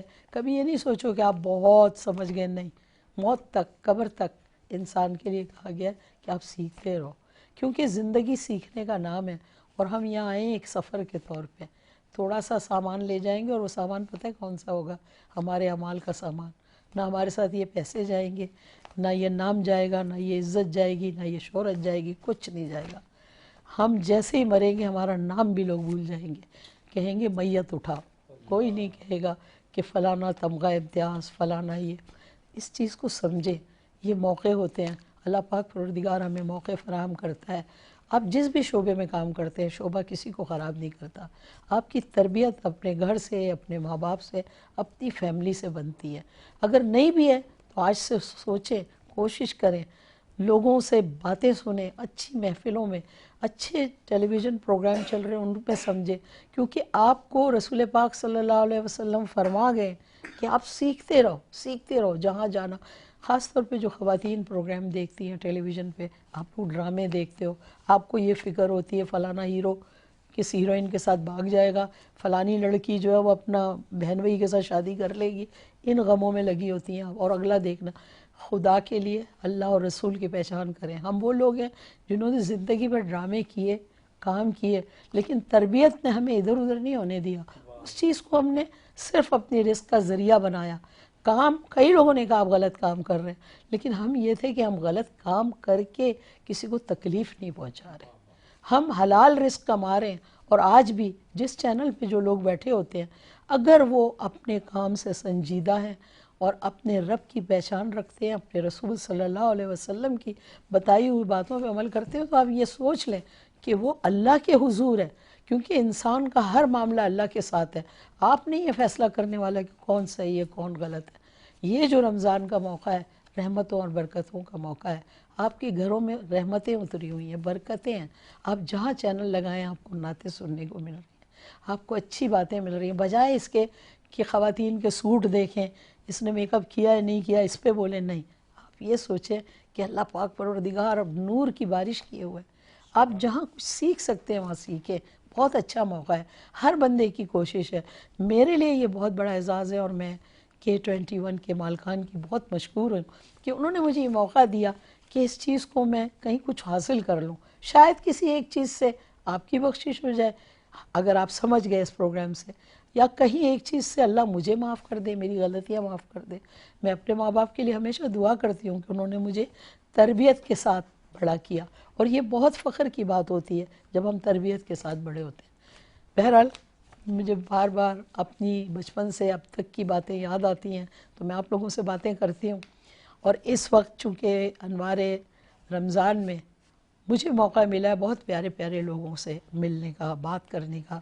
جب بریک ہوتی ہے تو میں ان کے ساتھ شرارتیں بھی کرتی ہوں، لیکن ایسی کہ جس سے ان کو کوئی ایسا نہ محسوس ہو کہ میں ان کی انسلٹ کر رہی ہوں، کیونکہ مذاق کرنے اور مذاق اڑانے میں بہت فرق ہے۔ پیار اور محبت سے اگر کسی کو چھیڑو تو اس کو کبھی برا نہیں لگتا۔ آپ بھی یہی کوشش کریں۔ ہماری محفل میں اس وقت 2 نئے مہمان آئے جن کا ہم بہت دیر سے انتظار کر رہے تھے، جناب محمد وسیم عباسی صاحب، السلام علیکم۔ میں آپ کو خوش آمدید کہوں گی اپنے پروگرام میں، بڑا اچھا لگا خوبصورت محفل میں دیکھ کر، آپ کی گفتگو سن کر بڑا جو ہے نا میرا دل باغ باغ ہوا آپ کی گفتگو سن کر۔ بہت شکریہ، اور جو عقیدتیں آپ کی مجھے نظر آ رہی بہت ہیں، شکریہ، اللہ تعالیٰ اس میں اضافہ اللہ فرمائے، قبول کرے اور اسے رمضان المبارک میں جیسا کہ ہم اپنے لیے دعا کرتے ہیں، جی اپنوں کے ساتھ ساتھ جو ہمارے فلسطین میں مسلمان اس وقت بے یار و مددگار ہیں، انہیں ہماری دعاؤں کی ضرورت ہے۔ اللہ تعالیٰ انہیں بھی جلد از جلد آزادی، مکمل آزادی نصیب آمین فرمائے۔ آمین الہی آمین۔ بہت شکریہ، آپ تشریف لائے، ہمیں بہت اچھا لگا۔ آپ سے میری مختلف رمضانوں میں ملاقات ہو چکی ہے اور ابھی آپ کو دیکھ کے میں بڑی خوش ہوئی ہوں۔ پھر ہمارے بڑے پسندیدہ قاری کامران شیخ، السلام علیکم۔ وعلیکم السلام کیسے ورحمۃ اللہ مزاج ہیں؟ وبرکاتہ۔ کامران سورہ وردی، میں نے پورا نام نہیں لیا آپ کا۔ جزاک اللہ۔ آپ ماشاءاللہ، ماشاءاللہ ایک زمانہ ہو گیا، بچپن سے آپ کو دیکھ رہے ہیں ہم آپ الیکٹرانکس تو میڈیا پہ۔ آپ تو نوجوان ہیں، میرے کو تو جن کی ڈیٹیں ایکسپائر ہو گئی وہ بھی کہتے ہیں اللہ بچپن سے اکبر، دیکھ رہے، تو ماشاءاللہ۔ میں ان سے کہتی ہوں ہاں بھائی میں یسوع مسیح کے زمانے کی ہوں۔ اللہ کیا بولوں؟ اکبر۔ اللہ پاک آپ کو سلامتی، درازی عمر بالخیر عطا اللہ فرمائے۔ آمین آمین۔ بس دعا کیا کریں کہ جب آپ کسی کو دعا دیتے ہیں اس میں یہ ضرور بولیں، میرے بچوں کی طرح آپ، کہ آپ کو اللہ سے یہ دعا کرنی چاہیے کہ جس کو آپ دعا دے رہے ہیں اس سے کہیں کہ اللہ آپ کو کسی کا محتاج نہ کرے سوائے اپنے۔ اتنی خوبصورت دعا ہے، میں بالکل آپ کی بڑی بہن ماں کی جگہ ہوں، اس لیے بول رہی ہوں کہ یہ ضرور دعا دیں، کیونکہ پتہ نہیں آپ کی دعا سے میرے لیے اللہ راستے اچھے کر دے، پتہ نہیں ان کی دعا سے ہو جائے، پتہ نہیں علاوہ صاحب کی جو، پتہ نہیں یہ میرے سے چھوٹے ہیں اور بہت مطلب ایج میں، تو میں ہمیشہ جو میرے برابر ہیں ان کو، جو میرے سے چھوٹے ہیں ان کو، ان سب کو کہتی ہوں یار دعائیں دو اور لو، دعاؤں میں بہت طاقت ہے، کیونکہ قرآن میں اللہ کہہ رہا ہے نا ان ربی سمیع الدعاء، دعا کرتے رہو نصیبیں بدل جاتی ہیں، تو دعا کی ریکویسٹ بھی کریں اور دعا دیا بھی کریں۔ ہاں ان لوگوں سے اختلاف ہے جو خود غلط کام کریں، کہتے ہیں آپ ذرا دعاؤں میں یاد رکھیں، وہ غلط ہے نا۔ آپ کا دل جہاں چاہے، آپ جس سے اٹریکٹ ہو کہ ہاں یہ بندہ صحیح ہے، اس کو ضرور دعا دیں، اس کے لیے کریں۔ اللہ کریم ایسے لوگوں کو ہدایت عطا فرمائے آمین آمین اور آپ کا سایہ سلامت رکھے، آمین۔ درازی عمر بالخیر عطا فرمائے۔ اللہ تعالیٰ اپنی محتاجی عطا فرمائے، بہت غیروں کی شکریہ، محتاجی بہت سے شکریہ، محفوظ سلامت رہو فرمائے۔ بیٹا، سلامت رہو۔ اسی بات پہ چلیں آپ سے ایک نعت سنتے ہیں، بہت ہمیں دیر سے آپ کا انتظار تھا۔ سبحان اللہ۔ بسم اللہ الرحمن الرحیم۔ کچھ ہجر نبی کی بات کرو،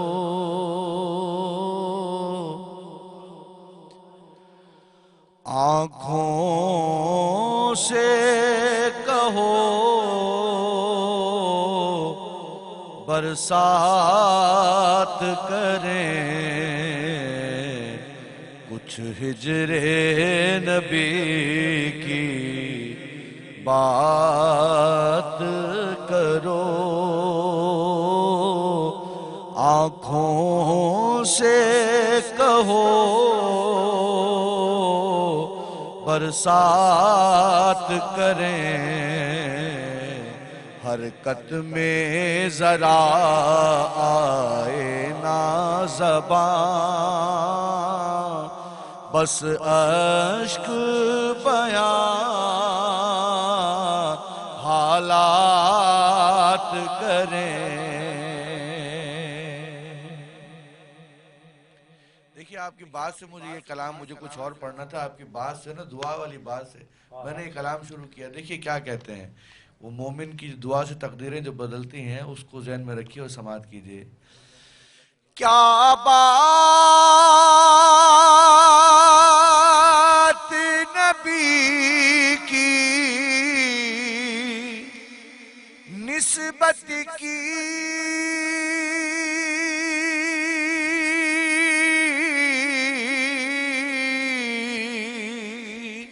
ہر حالت میں کام آتی ہے. قسمت بھی بدل دیتی ہے رخ جب دل سے دعا سادات کریں. قسمت بھی بدل دیتی ہے رخ جب دل سے دعا سادات کریں. لے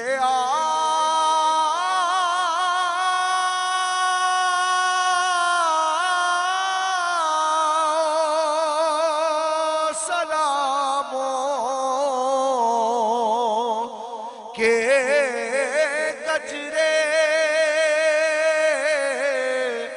لے آؤ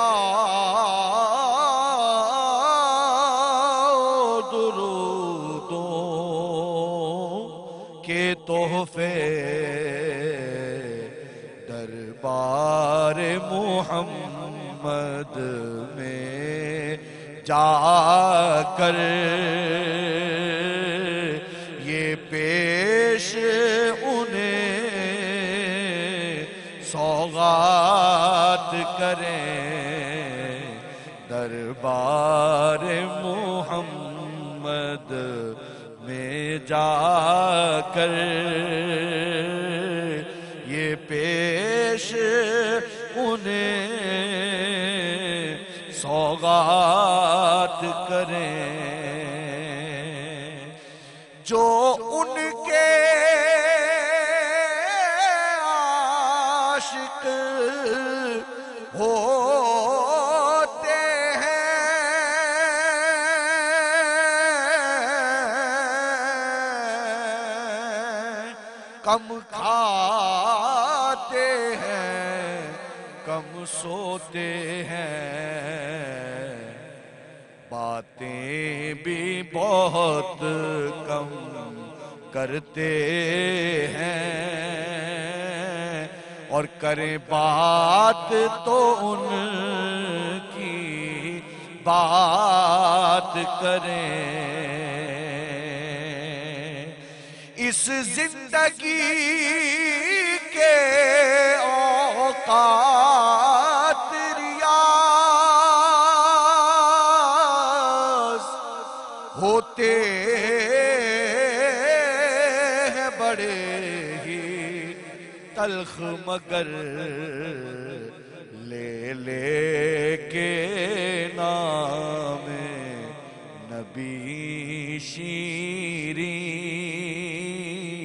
لے لے کے نام نبی شیریں اس زیست کے ہم لمحات کریں. قسمت بھی بدل دیتی ہے رخ جب دل سے دعا سادات کریں. اور آپا ماں کی دعا کیسے لگتی ہے؟ دیکھیں ماں کی دعا کبھی رد نہیں ہوتی. کیا کہتا ہے شاعر؟ کہاں مجھ ساسی مدینے میں آتا کہاں مجھ ساسی مدینے میں آتا مجھے میری ماں کی دعا لگ رہی ہے، مجھے میری ماں کی دعا لگ رہی ہے۔ کہاں مجھ ساسی یہ محفل سجاتا، کہاں مجھ ساسی یہ محفل سجاتا، مجھے میری ماں کی دعا لگ رہی ہے، مجھے میری ماں کی دعا لگ رہی ہے۔ سبحان اللہ، سبحان اللہ۔ بے شک یہ جو آپ نے آخر میں کہا کہ ہم سب کو، ہاں واقعی ایسی محفل سجنا، اس میں بیٹھنا، یہ واقعی یہ ماں کی دعا ہے۔ ہم اس قابل نہیں ہیں، لیکن وہ جو ہمارے ماں باپ کر گئے نا، میری اپنی سوچ یہ ہے کہ یہ جو ہمارے اچھے کام ہوتے ہیں نا، یہ ہمارے ماں باپ کی ان نیکیوں کا چیک ہے جو ہم چیک کیش کرا رہے ہیں، ورنہ ہم اس قابل نہیں ہیں۔ انہوں نے نیکیاں کی، وہ جو آج اس قابل کیا کہ ہمارا دھیان اس طرف آیا۔ اور کہتے ہیں جب زندگی میں کسی لمحے کوئی ایسا مقام آئے کہ آپ کو سیدھے راستے مل جائے، تو اس سے اچھی تو قسمت ہی نہیں ہے، کیونکہ کئی لوگوں کو ہدایت کے راستے ہی نہیں ملتے۔ اللہ تعالیٰ ہدایت کے راستے میں جب ڈال دیتا ہے نا، تو یہ بھی خوش نصیبی ہے۔ اور سب سے بڑی دیکھا جائے تو ہم مسلمانوں کے لیے جو خوش نصیبی کہ اللہ نے ہمیں اپنے محبوب محمد مصطفیٰ صلی اللہ علیہ وسلم کی امت میں پیدا کیا۔ اگر اس بات کو ذرا سمجھا جائے اور اپنی سدھار کر لی جائے تو بہت ساری چیزیں، بہت ہماری غلطیاں سدھر سکتی ہیں، کیونکہ ضروری نہیں ہے کہ بچپن سے کوئی چیز ہے تو آپ اسی پہ چلیں یا آپ غلط راہ پہ۔ جہاں جو لمحہ مل جائے اس لمحے کو پکڑ لیں اور چل پڑیں، تو اللہ نے تو ہر طرف معافی کے اعلان کر رکھے ہیں۔ وہ تو کہتے ہیں میرا بندہ میری طرف آئے میں تو توبہ قبول کرتا ہوں۔ غلطیاں انسان سے ہوتی ہیں، انسان ہی ہے۔ انسان کی پیدائش سے لے کے اگر حضرت آدم اور حوا کا قصہ دیکھا جائے تو غلطی، لیکن معاف کرنے کا عمل جو ہے وہ اتنا آسان ہے کہ اللہ تعالیٰ فرما رہے ہیں ہمیں۔ ہمارے ساتھ ہم آج جس موضوع پہ بات کر رہے تھے وہ حقوق العباد ہے، لیکن اس وقت ہمارے مہمان ہیں، اسکرین پہ ٹیلی ویژن پہ کوئی مہمان ہے، وہ بات کرنا چاہ رہے ہیں۔ السلام علیکم۔ السلام علیکم۔ السلام وعلیکم السلام جی، وعلیکم السلام جی، کیا حال ہے جی؟ کیا خیریت؟ اللہ کا شکر۔ آپ کون بول رہے ہو، کہاں سے بول رہے ہو بھائی؟ آج میں لاہور سے بات کر رہی ہوں، جاز الوار۔ ماشاءاللہ، لاہور میں؟ آپ لاہور سے فون کر رہے ہیں؟ جی جی جی۔ واہ سبحان تو اللہ۔ نعت سنی ہے میں نے جی، بہت اچھی نعت گائی ہے، تو میں نا ایک مفتی صاحب سے یہ سوال کرنا چاہتا ہوں۔ جی تو اگر روزہ کسی وجہ سے نہ رکھا جائے تو اس کا کیا مطلب ہے؟ تو نذرانہ پیش کرنا پڑتا ہے بعد میں۔ آپ کتنے سال کے ہیں؟ جی آپ کتنے سال کے ہیں؟ آپ کی عمر کیا ہے؟ اچھا جی، آپ کی، میری تھوڑی، آپ کی جی جی کتنی ہے؟ ایج نہیں بتاتے۔ اچھا، خواتین نہیں بتاتی، مرد تو بتا دیتے ہیں۔ علم صاحب بتائیے آپ۔ کیا نظر وہ فرما رہے ہیں کہ اگر میں روزہ نہیں رکھوں تو کیا سزا ملے گی یا کیا کرنا ہوگا، کیونکہ میں اسی بارے میں تھوڑا تفصیل سے جاننا چاہ رہی تھی کہ وہ جاننا کیا چاہتے ہیں، روزہ نہیں رکھنا چاہتے میں ہیں۔ عرض کروں؟ جی بالکل۔ بسم اللہ الرحمن الرحیم۔ سوال کرنے سے ان کی مراد شاید یوں لگی کہ اگر میں روزہ نہ رکھوں، ان کا ایگزیکٹ سوال یہ تھا کہ اگر میں روزہ نہ رکھوں تو کیا نذرانہ پیش کیا جائے۔ گویا کہ وہ یہ چاہ رہے تھے کہ اگر کچھ نذرانہ دے دیا جائے تو روزے کی معافی مل جائے گی۔ تو یہ ایسا محسوس ہو رہا تھا، نہیں ایسا کچھ بھی آپشن نہیں ہے۔ اگر آپ نے روزہ چھوڑ دیا یا توڑ دیا جان بوجھ کر، بغیر عذر کے، بغیر بیماری کے، عذر بھی ایسا ہو جو قابل توجہ عذر ہو، جس کی عقلاء کے نزدیک کوئی اہمیت ہو، اور اگر وہ کوئی عذر ہے تو ٹھیک ہے، لیکن اگر کوئی عذر نہیں ہے، کوئی بیماری نہیں ہے، کوئی پریشانی نہیں ہے، اور آپ نے روزہ چھوڑ دیا تو وہی جو پہلا ہم نے عرض کیا تھا کہ روزے کی قضا تو کرنی ہی ہے رمضان کے بعد، اور 2 مہینے مسلسل روزے رکھنے ہیں، یا 60 فقیروں کو کھانا کھلانا ہے، وہ بھی ایسے فقیر، فقہ جعفریہ کا موقف یہ ہے کہ ایسے فقیر جو بے نمازی نہ ہو، کھلم کھلا گناہ نہ کرتے ہوں، اور ان کی غربت ثابت ہو، ایسے فقیر 60 ڈھونڈیے اور ان کو کھانا کھلائیے، تب جا کر ایک روزے کا کفارہ بنے گا۔ سبحان اللہ، بہت تفصیل سے آپ نے بتایا۔ علامہ صاحب آپ نے پہلے بتایا تھا، میں فون لے رہی ہوں، کوئی ہماری حیدرآباد سے مہرین ہے۔ السلام علیکم مہرین۔ وعلیکم السلام جی، کیسی ہیں آپ؟ اللہ کا شکر ہے مہرین، آپ ٹھیک ہو؟ جی شکر ہے اللہ کا۔ روزے رکھ رہی ہیں؟ جی الحمدللہ، ابھی تو پوری روزے جا رہے ہیں۔ آج کون سی سحری ہے؟ یہ آج 5ویں سحری ہے۔ شکر ہے یار، آپ نے صحیح بتایا، ورنہ میں بولتی پتہ نہیں آپ کو نہیں یاد۔ مہرین آپ خیریت سے ہیں؟ حیدرآباد کیسا چل رہا ہے؟ لوگ وہاں موسم کیسا ہے؟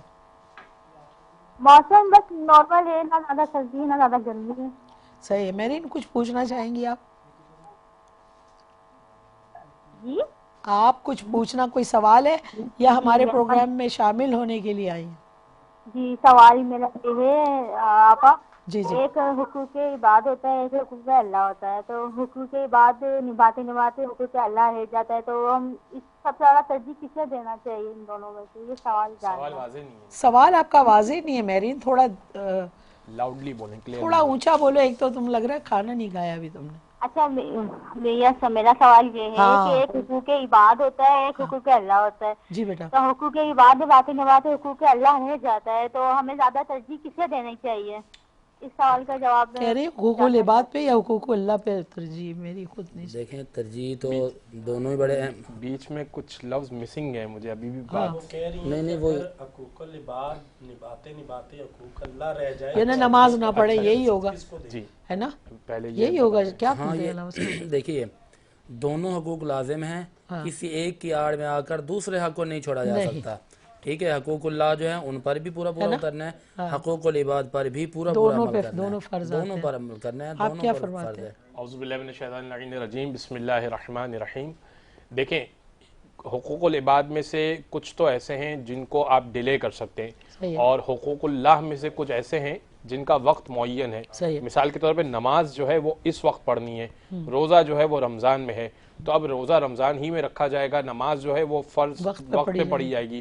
اب اس دوران والدہ اگر کوئی کام بول رہی ہیں، والدہ کہہ رہی ہیں کہ کوئی کام کر لو، اور آپ کا نماز کا وقت جا رہا ہے، تو اب کیا کریں؟ ایک سوال یہ ذہن میں پیدا ہوتا ہے، تو اب اللہ کا حق ہے اور بندے کا حق ہے، تو اب کیا کریں؟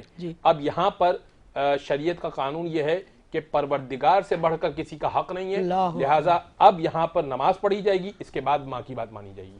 ٹھیک ہے، نماز ضروری، آپ نے بھی یہی فرمایا۔ اس سے متصل ایک بات مجھے یاد آ رہی ہے، دیکھیں فرائض تو اپنی جگہ پر ہیں، اچھا ہو سکتا ہے ان کا اس طرف بھی اشارہ ہو کہ جس طرح کہ ہم نماز پڑھتے ہیں، اگر کوئی بیوی ہے تو شوہر اگر کوئی آواز دے دیتا ہے، شوہر کی جو حقوق ہیں وہ بھی ظاہر حقوق العباد میں آتا ہے، اور اگر والدہ کی آواز آ جاتی ہے تو ان میں اگر تو آپ اللہ تبارک و تعالیٰ کے حقوق میں سے فرائض ادا کر رہے ہیں تو پھر تو آپ فرائض پر ہی رہیں گے۔ وہی اگر بیوی کو شوہر نے آواز دی ہے اور بیوی جو ہے کوئی نفلی عبادت کرنا چاہتی ہے، تو فقہ حنفیہ کے نزدیک یہ ہے کہ پہلے تو یہ ہے کہ نفلی عبادت کرنے سے پہلے شوہر سے اجازت لے لے کہ اس دوران میں کوئی آپ کی خدمت تو نہیں ہے، ٹھیک ہے؟ اور اگر ماں کی آواز آ جاتی ہے اور بندہ نفلی عبادت کر رہا ہے، والدین بلا لیتے ہیں، تو نفلی عبادت کو ترک کر کے والدین کی طرف جا سکتے ہیں۔ اسی طرح شوہر کا کوئی کام کرنا ہے، فرض کے علاوہ کوئی نفلی کوئی مستحب عمل کرنا چاہ رہے ہیں، تو اگر شوہر کا کام آ گیا تو شوہر کا کام پہلے کر لیں اور نفلی عبادت کو اس میں ڈیلے کر سکتے ہیں۔ بہت شکریہ، معاف کیجیے گا۔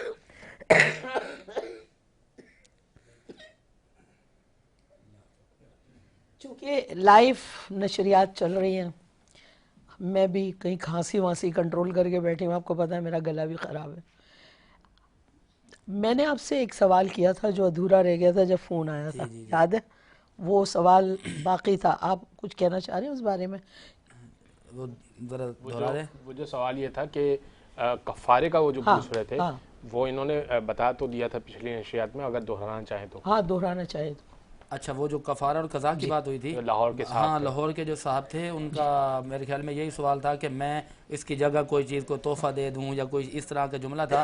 دیکھیے کہ فقہ حنفیہ کے نزدیک یہی بات ہے کہ بلا عذر تو آپ روزہ نہیں چھوڑ سکتے, ٹھیک ہے. اور آج کل اگر کوئی بندہ یہ کہے کہ میں کچھ پیسے خرچ کر کے اس میں بچ سکتا ہوں تو بھی معافی نہیں ہے.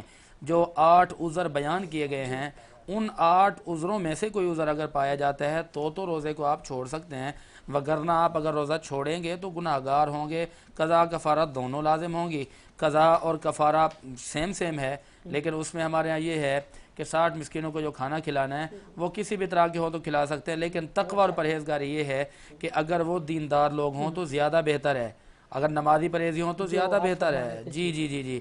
اور اسی طرح اس کے ساتھ پھر پیغام مجھے ذہن میں آ گیا کہ جس طرح کفارہ کرتے وقت ضروری ہے نا کہ ہم ایسے بندوں کا انتخاب کریں کہ جو حقدار ہوں, اسی طرح عقیقہ جب کرتے ہیں نا تو عقیقے کا مطلب بھی صدقہ ہوتا ہے. عقیقے میں اپنوں کو بلاتے ہیں, جہاں سے کوئی مال وال لفافے ملتے ہیں ان کو بلاتے ہیں, یہ غلط ہے. اس لیے میرے نبی نے فرمایا کہ جو عقیقہ ہو گیا یا ولیمہ ہو گیا, ولیمے کے کھانے کو رسول اللہ نے اس کے لیے بڑی وعید سنائی ہے. وجہ یہ ہے کہ عقیقہ ہو یا ولیمہ ہو, کفارہ ہو, ان میں حق ان غرباء کا ہے, حق ان لوگوں کا ہے جو فقراء ہیں, حق ان لوگوں کا ہے جو روزمرہ کی بنیاد پر اس طرح کے اعلیٰ کھانے نہیں کھا سکتے, یہ کر کے ان کی خدمت کریں. اچھا, چونکہ یہ جو ہمارا موضوع ہے یہ اتنا ڈیپتھ والا ہے نا کہ ہم نے کہا کہ ہر جگہ حقوق آ رہے ہیں. جی ہمارے میں جو لوگوں کو دیکھتی ہوں, کیونکہ ہم جب بات کرتے ہیں میں کوشش کرتی ہوں ہم اپنی بات سے کریں, ہم اپنے تجربوں سے بات کریں, کیوں ہم کسی کو ہدایت دیں.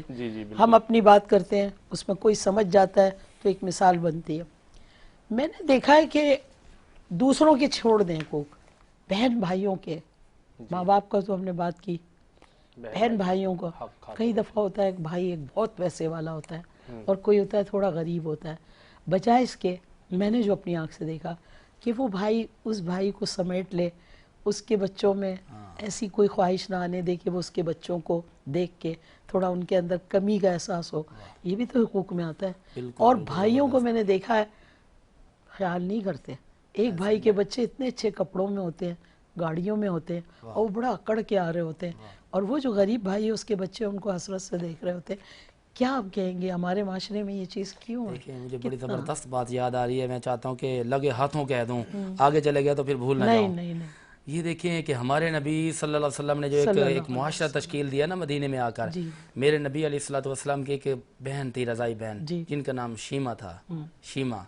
اچھا, یہ جو ہے نا ایک مرتبہ رسول اللہ صلی اللہ علیہ وسلم کا دربار لگا ہوا ہے اور حضور وہاں جلوہ گار ہے, تشریف فرمائے. حضور کے اصحاب, حضور کے غلام, حضور کے جانثار جو کہ پوری دنیا سے آتے تھے وہاں موجود ہیں. اچھا, یہ 2 روایتیں ہیں بس مختصر. اچھا, کچھ قیدی رسول اللہ کے پاس قیدی بن کر آئے جی, اور ان کے لیے جو ہے نا وہ لوگ جو تھے وہ چندہ کر کے, پیسے جمع کر کے کہہ رہے تھے کہ ہم نے اپنے ان قیدیوں کو آزاد کروانا ہے. اچھا, یہی بات میرے نبی کے جو رضائی بہن ہے حضرت شیمہ تک یہ بات پہنچی تو انہوں نے پوچھا یہ کیا کر رہے ہیں؟ انہوں نے کہا جی ہمارے قیدی ہیں, ہم نے ان کو رہا کروانا ہے اور ہم ان کے لیے پیسے جمع کر رہے ہیں. تو فرمایا ہیں کس کے پاس؟ کہنے لگے کہ وہ محمد عربی کے پاس ہیں اور ان کے غلاموں کے پاس ہیں. تو بہنوں کو بڑا ناز ہوتا ہے نا بھائیوں پر. انداز دیکھیے, الفاظ روایت کے یہ ہے کہ بی بی شیمہ نے فرمایا کہ اچھا لو یہ بات ہے, چلو میں آزاد کرواتی ہوں. وہ بڑے حیران ہو گئے کہ یہ کیسے ہو سکتا ہے کہ آپ کیسے آزاد کر. آپ نے بولا چھوڑو اس بات کو, چلو بھائی میں چلتی ہوں. اچھا, بارگاہ رسالہ امام صلی اللہ علیہ وسلم میں جب پہنچی نا, اچھا ان کے داخلے کا انداز دیکھیے, سامنے استقبال کا انداز دیکھیے. حالانکہ رضائی بہن ہے, یعنی کہ ایک ہی ماں کا دودھ پیا, اما حلیمہ سعدیہ کا دودھ پیا رسول اللہ صلی اللہ علیہ وسلم نے. اچھا, میرے آقا کا انداز اور ان کے داخلے کا انداز دیکھیے, بڑا ناز تھا نا, مان تھا بڑا کہ میں بھائی کے پاس جا رہی ہوں, میرے بھائی ہیں اور میری کسی بات کو رد نہیں کریں گے. وہ یہ انداز تھا. وہ آئیں, میرے آقا نے دیکھا, صحابہ اکرام کو بتایا کہ انہیں آنے دو, یہ عام شخصیت نہیں ہے. میرے آقا نے کھڑے ہو کر استقبال کیا. اچھا, فرمایا کہ اے بی بی آپ کا کیسے آنا ہوا؟ کہتی ہیں کہ اے میرے بھائی، اے محمد مصطفیٰ، یا رسول اللہ صلی اللہ علیہ وسلم، میں اس لیے آئی ہوں کہ یہ جو آپ کے پاس قیدی ہے نا، میں یہ عرض کرنے آئی ہوں کہ آپ ان کو رہا کر دیں۔ میرے نبی کا جواب دیکھیے، رسول اللہ نے فرمایا کہ اے میری ہمشیرہ محترمہ، اے میری بہن، اے شیمہ، آپ کو آنے کی کیا ضرورت تھی؟ آپ وہیں سے پیغام پہنچوا دیتی، میں محمد عربی ابھی ان کو آزاد کر دیتا۔ تو یہ ایک بہن اور ایک بھائی کا رشتہ ہے۔ اور اسی طرح میرے آقا بیٹھے تھے اور جلوہ گر تھے، میرے آقا کی والدہ محترمہ آ گئی جن کا دودھ پیا، رضائی ماں جسے کہتے ہیں، حضرت حلیمہ سعدیہ، میرے آقا کے اصحاب بیٹھے ہیں، میرے آقا کے استقبال کے لیے لوگ کھڑے ہوتے ہیں، لیکن ایک وہ وقت آتا ہے کہ رسول اللہ صلی اللہ علیہ وسلم کھڑے ہو جاتے ہیں۔ پوچھا حضور آپ کھڑے کیوں ہوئے؟ آپ نے فرمایا کہ میں ان کے لیے کھڑا ہوا ہوں جن کا میں نے دودھ پیا ہے۔ میرے نبی کا تو یہ انداز تھا۔ حضور کی سیرت دیکھیں، مدینہ میں گئے اور ایک وہ وقت بھی آیا ہے کہ میدان بدر کے لیے جا رہے ہیں، اور اس کے اندر آپ کو پتہ ہے گھوڑے نہیں تھے، سواریاں نہیں تھیں، اور ایک گھوڑا ہے تو 4 سوار ہیں۔ انداز دیکھیں میرے آقا کا، ایک انداز وہ ہے کہ آپ صف بندی فرما رہے ہیں تو ایک صحابی سے حضور نے محبت کی، ایک جس کو کہتے ہیں کہ محبت سے پیار کرنا، اظہار کرنا۔ رسول اللہ نے دیکھا کہ لین میں کھڑے ہیں، وہ صحابی رسول کا پیٹ تھوڑا سا آگے نکلا ہوا تھا، میرے آقا نے چھڑی لگائی، آپ نے فرمایا پیچھے ہو جاؤ۔ اچھا یہ انداز تھا حضور رسول اللہ صلی اللہ علیہ وسلم کا۔ تو میرے آقا نے پھر فرمایا کہ بھائی دیکھو میں نے یہ کیا ہے، اور آپ اگر مجھ سے بدلہ لینا چاہتے ہیں نا بدلہ لے لیں۔ یعنی کہ امام الانبیاء ہو کر فرما رہے ہیں کہ حقوق دے کے بدلہ لے لیں۔ رسول اللہ صلی اللہ علیہ وسلم نے انہوں نے کیا کہا کہ جی میں لینا چاہتا ہوں۔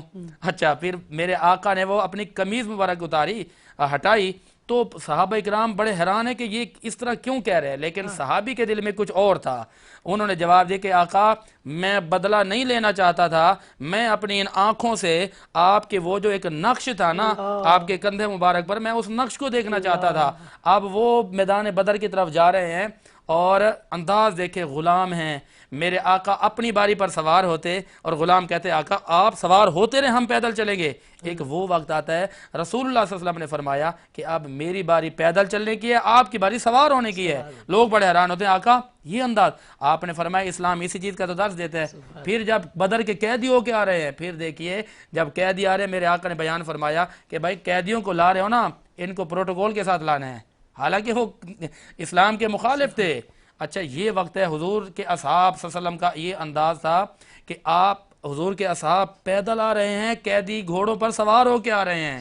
تاریخ نے یہ منظر بیان کیا، بڑے حیران ہوئے کہ یہ کیا انداز ہے؟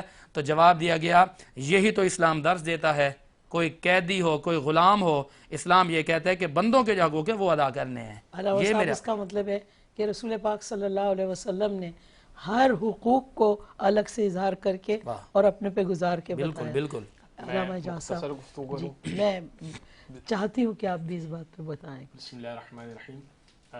ایک حدیث جو مجھے یاد آئی وہ یہ کہ رسول کرامی نے فرمایا بسم اللہ الرحمن الرحیم، چونکہ بھائی کا طریقہ کار عام طور پہ آج کل یہ ہے کہ جیسے ہی باپ کا انتقال ہوتا ہے تو اپنے بھائی کی زمین، بڑا بھائی اپنے بھائی کی زمین پہ قبضہ کر لیتا ہے اور باپ کا ورثے پہ مکمل قبضہ جما لیتا ہے، اور بقیہ بھائیوں کو اور بہنوں کو حصہ نہیں ملتا، خاص طور پہ بہنوں کو تو حصہ ملتا ہی نہیں ہے۔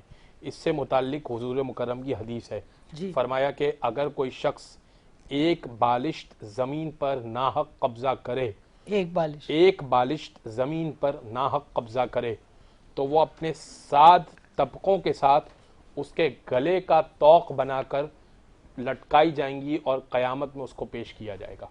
ایک تو یہ جو زمین کھا جاتے ہیں، اپنے بہنوں کا ورثہ کھا جاتے ہیں، بعد میں ہے کہ بہنوں کا پہلے تو یہ تو جو بہنوں کا بھائیوں کا ورثہ کھا جاتے ہیں، یہ ان کے متعلق حدیث۔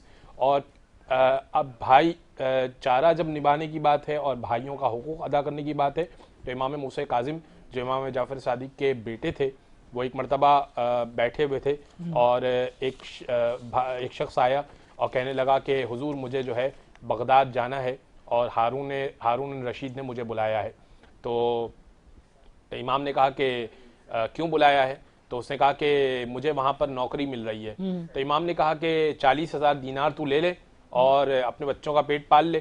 تو اس نے کہا کہ نہیں، مجھے وہاں پر کام سے جانا ہے، مجھے وہاں پر جو ہے وہ بڑی نوکری مل رہی ہے۔ تو امام نے اس کو بڑی اور زیادہ پیسے دینا چاہے، چونکہ اولاد اہل بیت ہیں تو خود اہل بیت ہیں، تو اس نے کہا کہ نہیں مجھے تو وہیں جانا ہے. امام نے کہا کہ ٹھیک ہے یہ زیادہ سفر پکڑ, بغداد کا, یہ مدینہ کا واقعہ ہے, بغداد تک جا اور چلے جا. اور وہ چلا گیا. جیسے ہی وہ چلا گیا نا تو امام نے اپنے اصحاب سے کہا یہ جائے گا اور جا کر مخبری کرے گا اور یہ میرے قتل کا سبب بنے گا. تو اصحاب نے کہا کہ فرزند رسول پھر آپ نے اس کو زیادہ راہ کیوں دیا جب آپ کے علم میں یہ بات تھی کہ یہ آپ کے زیادہ راہ سے جائے گا اور مخبری کرے گا اور پھر آپ کو قید کر لیا جائے گا, تو آپ نے پھر زیادہ راہ کیوں دیا؟ فرمایا کہ اس کی وجہ یہ ہے کہ میں جو ہے نا وہ لوگوں کو یہ درس دیتا ہوں کہ لوگوں کے حقوق ادا کرنے ہیں, لہٰذا میں اپنے بھائی کا حق ادا کرنا چاہ رہا ہوں کیونکہ وہ میرے پاس تنگ دستی اور پریشانی میں آیا تھا. میں نے اس کو یہ بھی کہا کہ وہ میرے پاس نوکری کر لے, میں نے اس کو یہ بھی کہا کہ وہ جائے اور جا کر جہاں بہتر نوکری ملتی ہے یہ بھی, لیکن جاتے جاتے میں نے اس کو ایک جملہ کہا تھا اور وہ جملہ یہ تھا میرے بچوں کے یتیم ہونے کا سبب مت بننا. یہاں تک میں نے اس کو تنبیہ کر دی, آگے اس کا کام ہے. واہ علامہ صاحب. ہمارے ساتھ ایک کالر ہیں. السلام علیکم, کراچی سے شمیم صاحب, کیسے ہیں آپ؟ الحمدللہ ماشاءاللہ بہت اچھا پروگرام چل رہا ہے اور نہ صرف نصیحت آمیز ہے بلکہ ماہ رمضان کے حوالے سے بہت ہی اچھا پروگرام ہے. اور اس سے میں ایک سوال کرنا چاہوں گا مولانا صاحب سے. ضرور پوچھیں. اور سوال یہ ہے کہ ماہ رمضان میں روزہ کن کن چیزوں سے ٹوٹ جاتا ہے جس کا ہمیں as a Muslim as a خیال رکھنا ہے, اور کن کن چیزوں سے اور بھی تجلیات کرامات اور اس میں اور دلی سکون اور بھی ساری چیزیں حاصل ہوں, اس کے لیے تھوڑا سا ان کا مختصر سا چیزیں چاہیے. بالکل میں پوچھتی ہوں شمیم صاحب, بہت شکریہ آپ نے کال کی. آئندہ بھی آپ کال کیا کریں, جو بات سمجھ میں نہیں آئے تو آدمی رہنمائی لیتا رہے. بہت شکریہ. علامہ صاحب ان کا سوال سن لیا آپ نے؟ جی میں نے سن لیا, ان کا سوال بھی سن لیا, اور مبتلات روزہ انہوں نے پوچھے کہ کن چیزوں سے روزہ. کبھی انسان کو نہیں پتا ہوتا, ایک تو ہوتا ہے نا ہر مسلمان کو موٹی موٹی باتیں پتہ ہے. عام طور پہ لوگ سمجھتے ہیں کہ صرف کھانے پینے سے روزہ باطل ہوتا ہے, اس کے سوا روزہ باطل نہیں ہوتا. کوئی بدتمیزی ہے, کوئی غلطی ہے, اس میں ضرور روشنی ڈالیے. جی تو روزہ باطل ہوتا ہے ایک تو کھانا اور پینا, یہ دو چیزیں ہو گئی. اس کے علاوہ حالت نجاست میں چاہے وہ خواتین ہو چاہے مرد حضرات ہوں وہ اذان صبح تک باقی رہیں, تو یہ اس سے بھی روزہ باطل ہوتا ہے. جان بوجھ کر قے کرنے سے, الٹی کرنے سے, جان بوجھ کر, میں نے پہلے عرض کیا تھا خود سے الٹی آئے وہ اور بات ہے, جان بوجھ کر قے کرنے سے بھی روزہ باطل ہوتا ہے.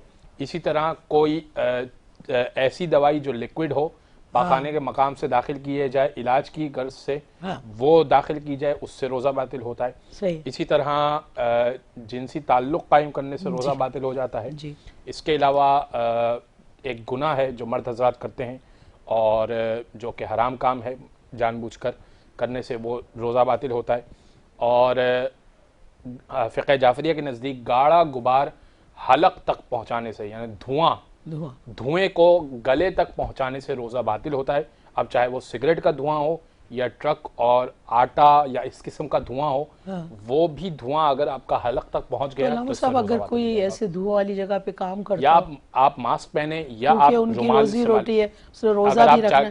دھاگے کے کارخانے میں نے دیکھا بہت جی, اگر آپ آٹے کی چکی میں کام کرتے ہیں مثال کے طور پر, وہاں پر جو ہے وہ اس طرح کا دھواں اور اس طرح کی چیز ہوتی ہے, یا آپ مٹی اور سیمنٹ کے کارخانے میں کام کرتے ہیں, تو آپ کو پھر روزے کی حالت میں ماسک پہننا پڑے گا. اور میرے خیال ہے روزے کی بہت ساری باتیں جیسے جیسے ہمیں پتہ چلتی ہے, تو روزہ رکھنے والے کو تو سنا ہے آنکھ کا بھی روزہ رکھنا چاہیے. جی یہ تو معنویات کی بات ہے, یہ تو میں نے وہ مبتلات بتائیں جو فقہ کے حساب سے. اب معنویات کی بات ہے تو روزہ رسول اللہ نے فرمایا کہ تم میں سے اگر کوئی شخص کانوں سے گناہ کر لے اور پھر یعنی کوئی مسلمان کی غیبت کر لے اور اس کو سن لے اور پھر یہ سمجھے کہ میں روزے سے ہوں, تو وہ روزے سے نہیں ہے, یعنی اس کو اجر نہیں ملے گا, فقط بھوکا اور پیاسا رہ رہا ہے. علامہ صاحب میں اپنی خواتین کی مثال دیتی ہوں, فون پہ ہم سن رہے ہیں, اس جی نے یہ کیا, اور نے یہ ہوتا یہ ہے کہ سحری کے بعد, روزے کے بعد سحری جیسے ہی ختم ہوئی, اب وہ سارے برتن وغیرہ نمٹا لیے اور اب وہ خاوند بھی لیٹ گئے, بچے بھی سو گئے, اب فلاں جو ہے وہ رہتی ہیں بہن جو ابھی ان کے یہاں روزے کا ٹائم نہیں ہوا، وہاں سحری دوسرے ملک میں سحری بن رہی ہے، اب ان کو لگایا فون اور اب پہلے تو یہ پوچھا کہ آپ کیا بنا رہی ہیں، یہاں سے بات شروع ہوگی اور اس کے بعد جو ہے وہ پھر ادھر کی ادھر کی ادھر کی ادھر کی اور پھر پورے دن کا اچھا بھائی تمہارے میاں نے کیا کیا اور تمہیں کیا گفٹ ملا تھا اور اس کے اور ادھر ادھر کی سارے، یعنی انہوں نے اس میں کوئی غلطی ایسی ہو سکتی ہے کہ آپ ابتدائی 1 گھنٹے کے اندر ہی انہوں نے پورے روزے کا ثواب سمیٹ لیا، اور پھر روزہ جو ہے وہ تو چلا گیا نا ان کا، وہ روزہ تو بس اب وہ میں نے پہلے ہی عرض کیا تھا نا مولا متقیان علی ابن ابی طالب کی حدیث کہ کتنے ہی روزے دار ایسے ہیں جن کو بھوک و پیاس کی زحمت کے سوا کچھ رمضان میں حاصل نہیں ہوتا۔ علامہ صاحب آپ ٹھیک ہے، مفتی جات روزہ جو چیزیں بتائی گئی ہیں ساری ٹھیک ہیں، اور فقہ حنفیہ کے نزدیک یہ جو دھواں وغیرہ ہے دھوئیں سے روزہ نہیں ٹوٹتا، ٹھیک ہے، لیکن اس کا مطلب یہ نہیں کہ دھوئیں سے نہیں ٹوٹتا تو بندہ سگریٹ پینا شروع کر دیں، بھائی وہ بھی تو دھوئیں، ٹھیک ہے نا، اس کی اجازت نہیں ہے، اچھا بالکل سگریٹ نہیں پینا، اور اگر چلتے پھرتے جیسے ٹریفک کی وجہ سے گاڑیوں کا دھواں ہوتا ہے جاب بھی کرتے ہیں نا علامہ صاحب لوگ، جیسے میں نے اپنی آنکھوں سے دیکھا رحیم یار خان میں نے دیکھا دھاگے کی فیکٹری کا ایک وزٹ تھا، میں نے دیکھا اتنا دھواں ہے کہ وہ بندوں کی یہ پلکیں ولکیں سب بالکل ہوتی ہے، ناک میں بھی جا رہا ہے، اور وہ کہتے ہیں اپنی ایج سے پہلے مر بھی جاتے ہیں، وہ اندر جاتے جاتے وہ جم جاتا ہے، اچھا جی ہو جاتا ہوگا۔ تو بہرحال یہ جو دھوئیں ہے تو دھوئیں سے روزہ نہیں ٹوٹتا، لیکن اس میں اس بات کی بھی اجازت نہیں ہے کہ بندہ جان بوجھ کر دھوئیں میں گھس جائے۔ روئی کا کام کرنے والے روئی میں کرتے ہیں، آٹے کی کمپنی میں کام کرتے ہیں، اسی طرح وہ سیمنٹ کا کام ہو گیا، سیمنٹ میں کام کرتے ہیں، اس سے بھی بہت زیادہ دھواں آتا ہے، تو جنگلوں میں دیہاتوں میں تو لوگوں کی مزدوریاں اسی طرح کی ہوتی ہیں، تو اس سے جو ہے نا فقہ حنفیہ کے نزدیک روزہ نہیں ٹوٹتا، باقی مفسدات تقریباً ایک جیسے ہیں۔ بہت شکریہ، بہت شکریہ، بڑا مفصل جواب آپ نے دیا۔ ہمارے وسیم عباس بھائی جو ہیں وہ اتنی پیاری نعتیں پڑھتے ہیں اور بہت دیر سے ہمیں دیکھ رہے ہیں اور سن رہے ہیں، کیسا لگ رہا ہے آپ کو ہماری زبان؟ آپ کی گفتگو سنی، مستند عالم دین بیٹھے ہیں، جیسے آپ نے فرمایا اپنی گفتگو میں کہ پوری زندگی سیکھنے کے مراحل رہتے ہیں، تو میں بھی ان کی گفتگو سن رہا تھا اور کوشش کر رہا تھا کہ وہ دل کے اندر اترے اور اس پر عمل کیا جائے۔ آج میں آپ دونوں سے ایک اور ریکویسٹ کروں گی، آپ تشریف لائے، مجھے بہت اچھا لگا کیونکہ میں نے مختلف رمضان کی محفلوں میں آپ کے ساتھ، آپ وعدہ کریں آپ پھر بھی آئیں گے، 2-3 دفعہ تو آئیں گے، بالکل نہیں کہیے گا کہ میری مصروفیت، کیونکہ آپ کے آنے سے ہمیں لگا جیسے باہر آ گئی، صحیح ہے نا، تو یہ باہر بار بار آپ کی گفتگو سن کے، کیونکہ آپ پوری زندگی آپ نے ماشاءاللہ ہنسانے میں گزار دیے ہیں اور ڈراموں میں کام کیا ہے، مگر آج آپ کا ایک الگ روپ دیکھ کے عشق مصطفیٰ کی جو شمع آپ کے دل میں جل رہی ہے، کامران شیخ سروردی کلام پڑھ رہے تھے، آپ کی آنکھوں میں آنسو تھے، تو میں سمجھتا ہوں کہ بعض دفعہ ہم پہچاننے میں غلطی کرتے ہیں، تو ایسی ہمیں گمان بھی نہیں کرنا چاہیے کہ اس کا اور اللہ کا کیا معاملہ ہے،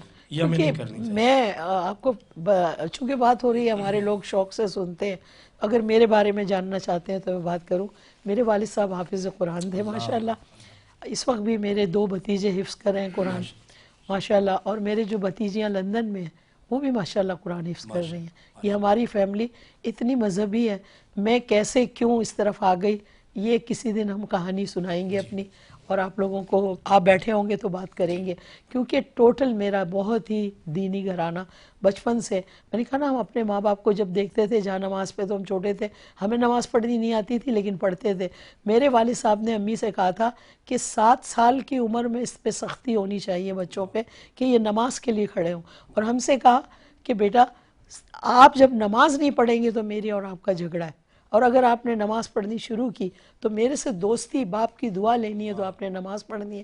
یہی والدہ تھی، وہ بھی 5 وقت نماز پڑھتی تھی، بابا بھی پڑھتے تھے، روزے پورے رکھتے تھے، تو ہمارا مقابلہ ہمارے خالہ زاد بھائی بہنوں سے ہوتا تھا کہ جی نہیں روزہ چھوڑنا نہیں ہے، نہیں تو اس کا چلا جائے گا، بڑا ہو جائیں گے، پورے ہو جائیں گے، ہمارا رہ جائے گا، تو ہم بیمار بھی ہوتے تھے تو روزہ فیملی میں اتنا زیادہ ماشاءاللہ۔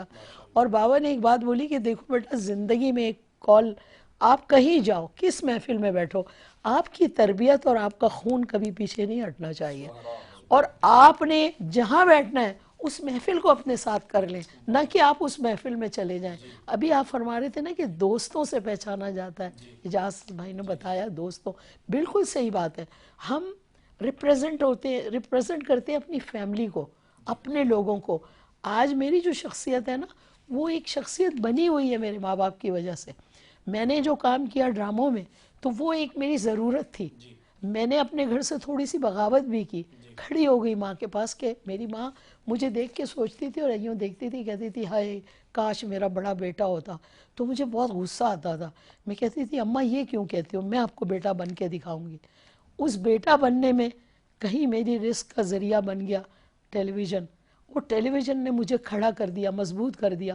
تو میں نے سوچا کہ یار میں نے تو اپنے گھر سے بڑی مضبوط تربیت لی ہے, مجھے کون بہکا سکتا ہے.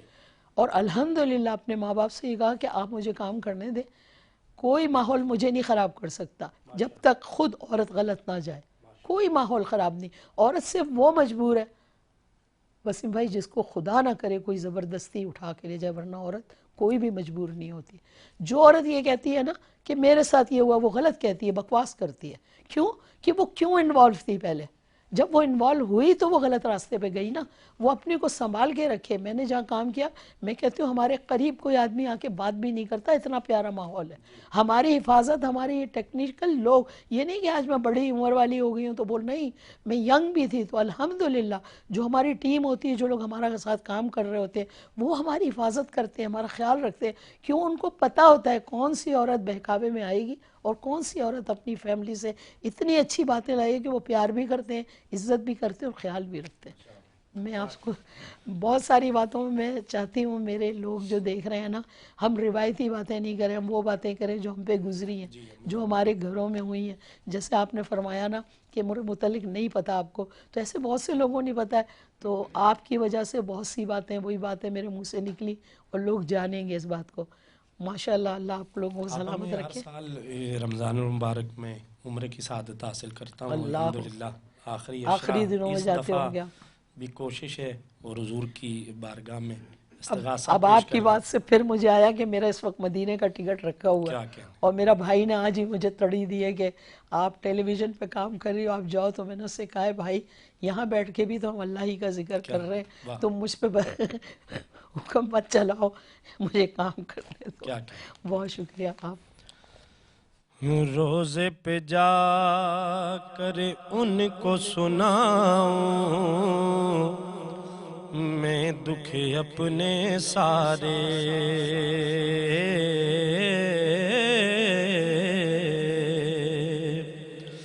روزے پہ جا کر ان کو سناؤں میں دکھ اپنے سارے, میں دکھ اپنے سارے. ان کے کرم سے بگڑی بنے گی, ان کے کرم سے بگڑی بنے گی, ان کے کرم سے بگڑی بنے گی. وہ ہیں رب کے پیارے, کبھی تو حاضری ہوگی ہم سب کی, حاضری ہوگی ہم سب کی, حاضری ہوگی. گنبد خضرا دل میں بسا کر آنکھوں سے میں چوموں, آنکھوں سے میں چوموں,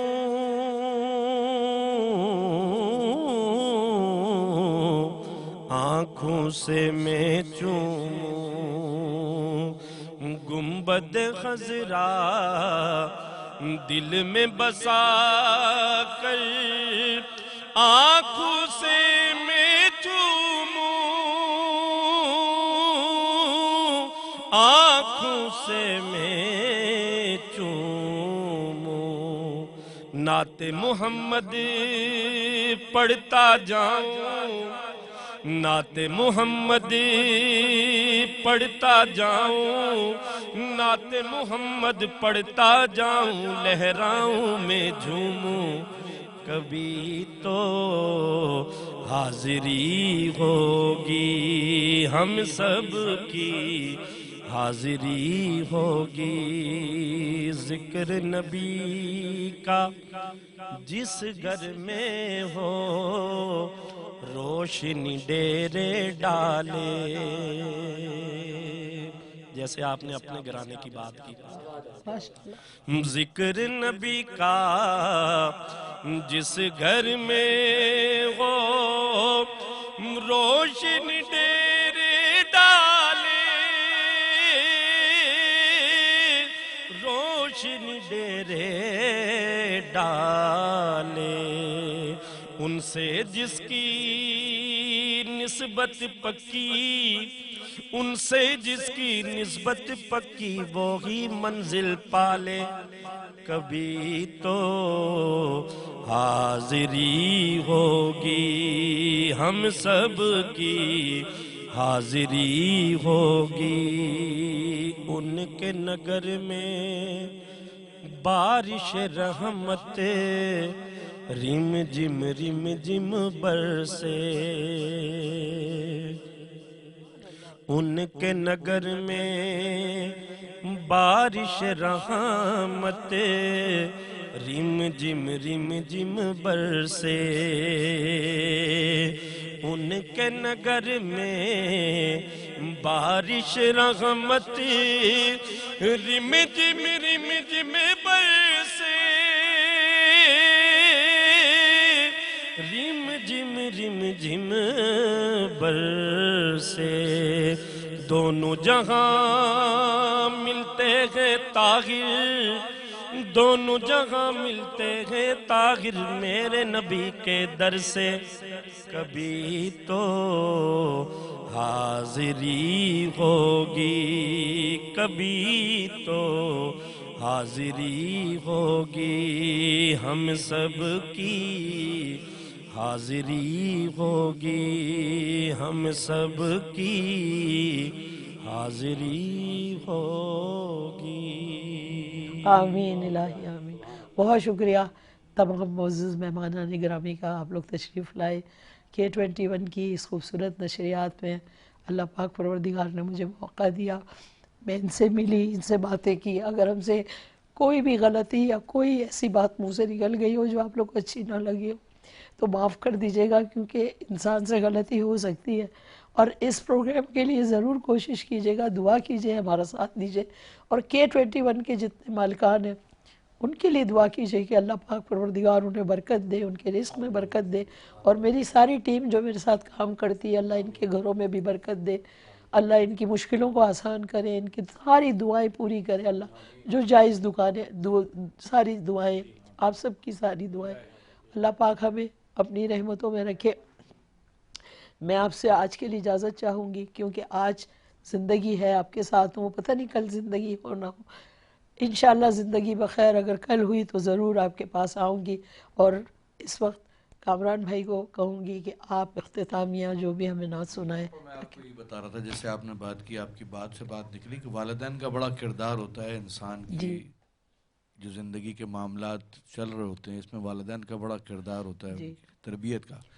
میرے والدین کا شوق تھا الحمدللہ، والدہ اور والد دونوں کا، کہ ہمارا بچہ حافظ بھی ہو اور نعت خواں بھی ہو. ماشاءاللہ. تو اللہ رب العزت نے ان کا یہ شوق پورا کیا. سبحان اللہ. تو سرکار کے کرم سے الحمدللہ حافظ بھی ہو گئے اور نعت خواں بھی ہو گئے. کتنے خوش نصیب والدین. اللہ رب العزت، میں کہتا ہوں سب سے کہ میرے والدین کے لیے بھی دعا کریں، اللہ پاک سب کے والدین کو حیاتی عطا فرمائے، درازی عمر بالخیر عطا فرمائے، اپنی محتاجی عطا فرمائے، غیروں سے محتاجی. دو اشعار سنا دیں جس میں ہم اپنے پروگرام کا اختتام کریں ہم سب. جب قبر اندھیری میں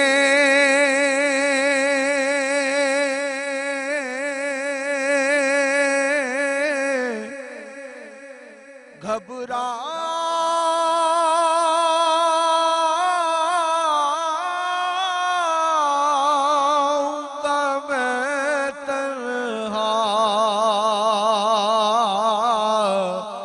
امداد میری کرنے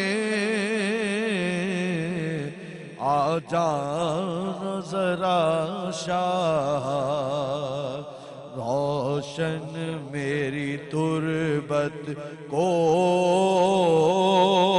للہ ذرا کرنا،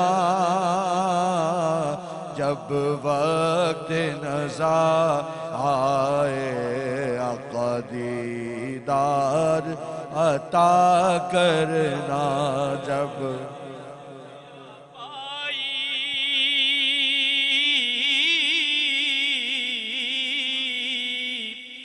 ان چاند ستاروں نے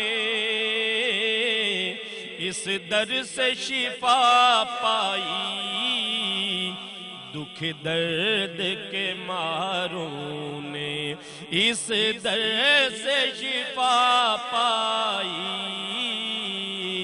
دکھ درد کے ماروں نے آتا ہے انہیں صابر ہر دکھ کی دوا کرنا، جب وقت نزا آئے آقا دیدار عطا کرنا، آقا سبز گنبد والے منظور دعا کرنا، جب وقت نزا آئے آقا دیدار، اے نور خدا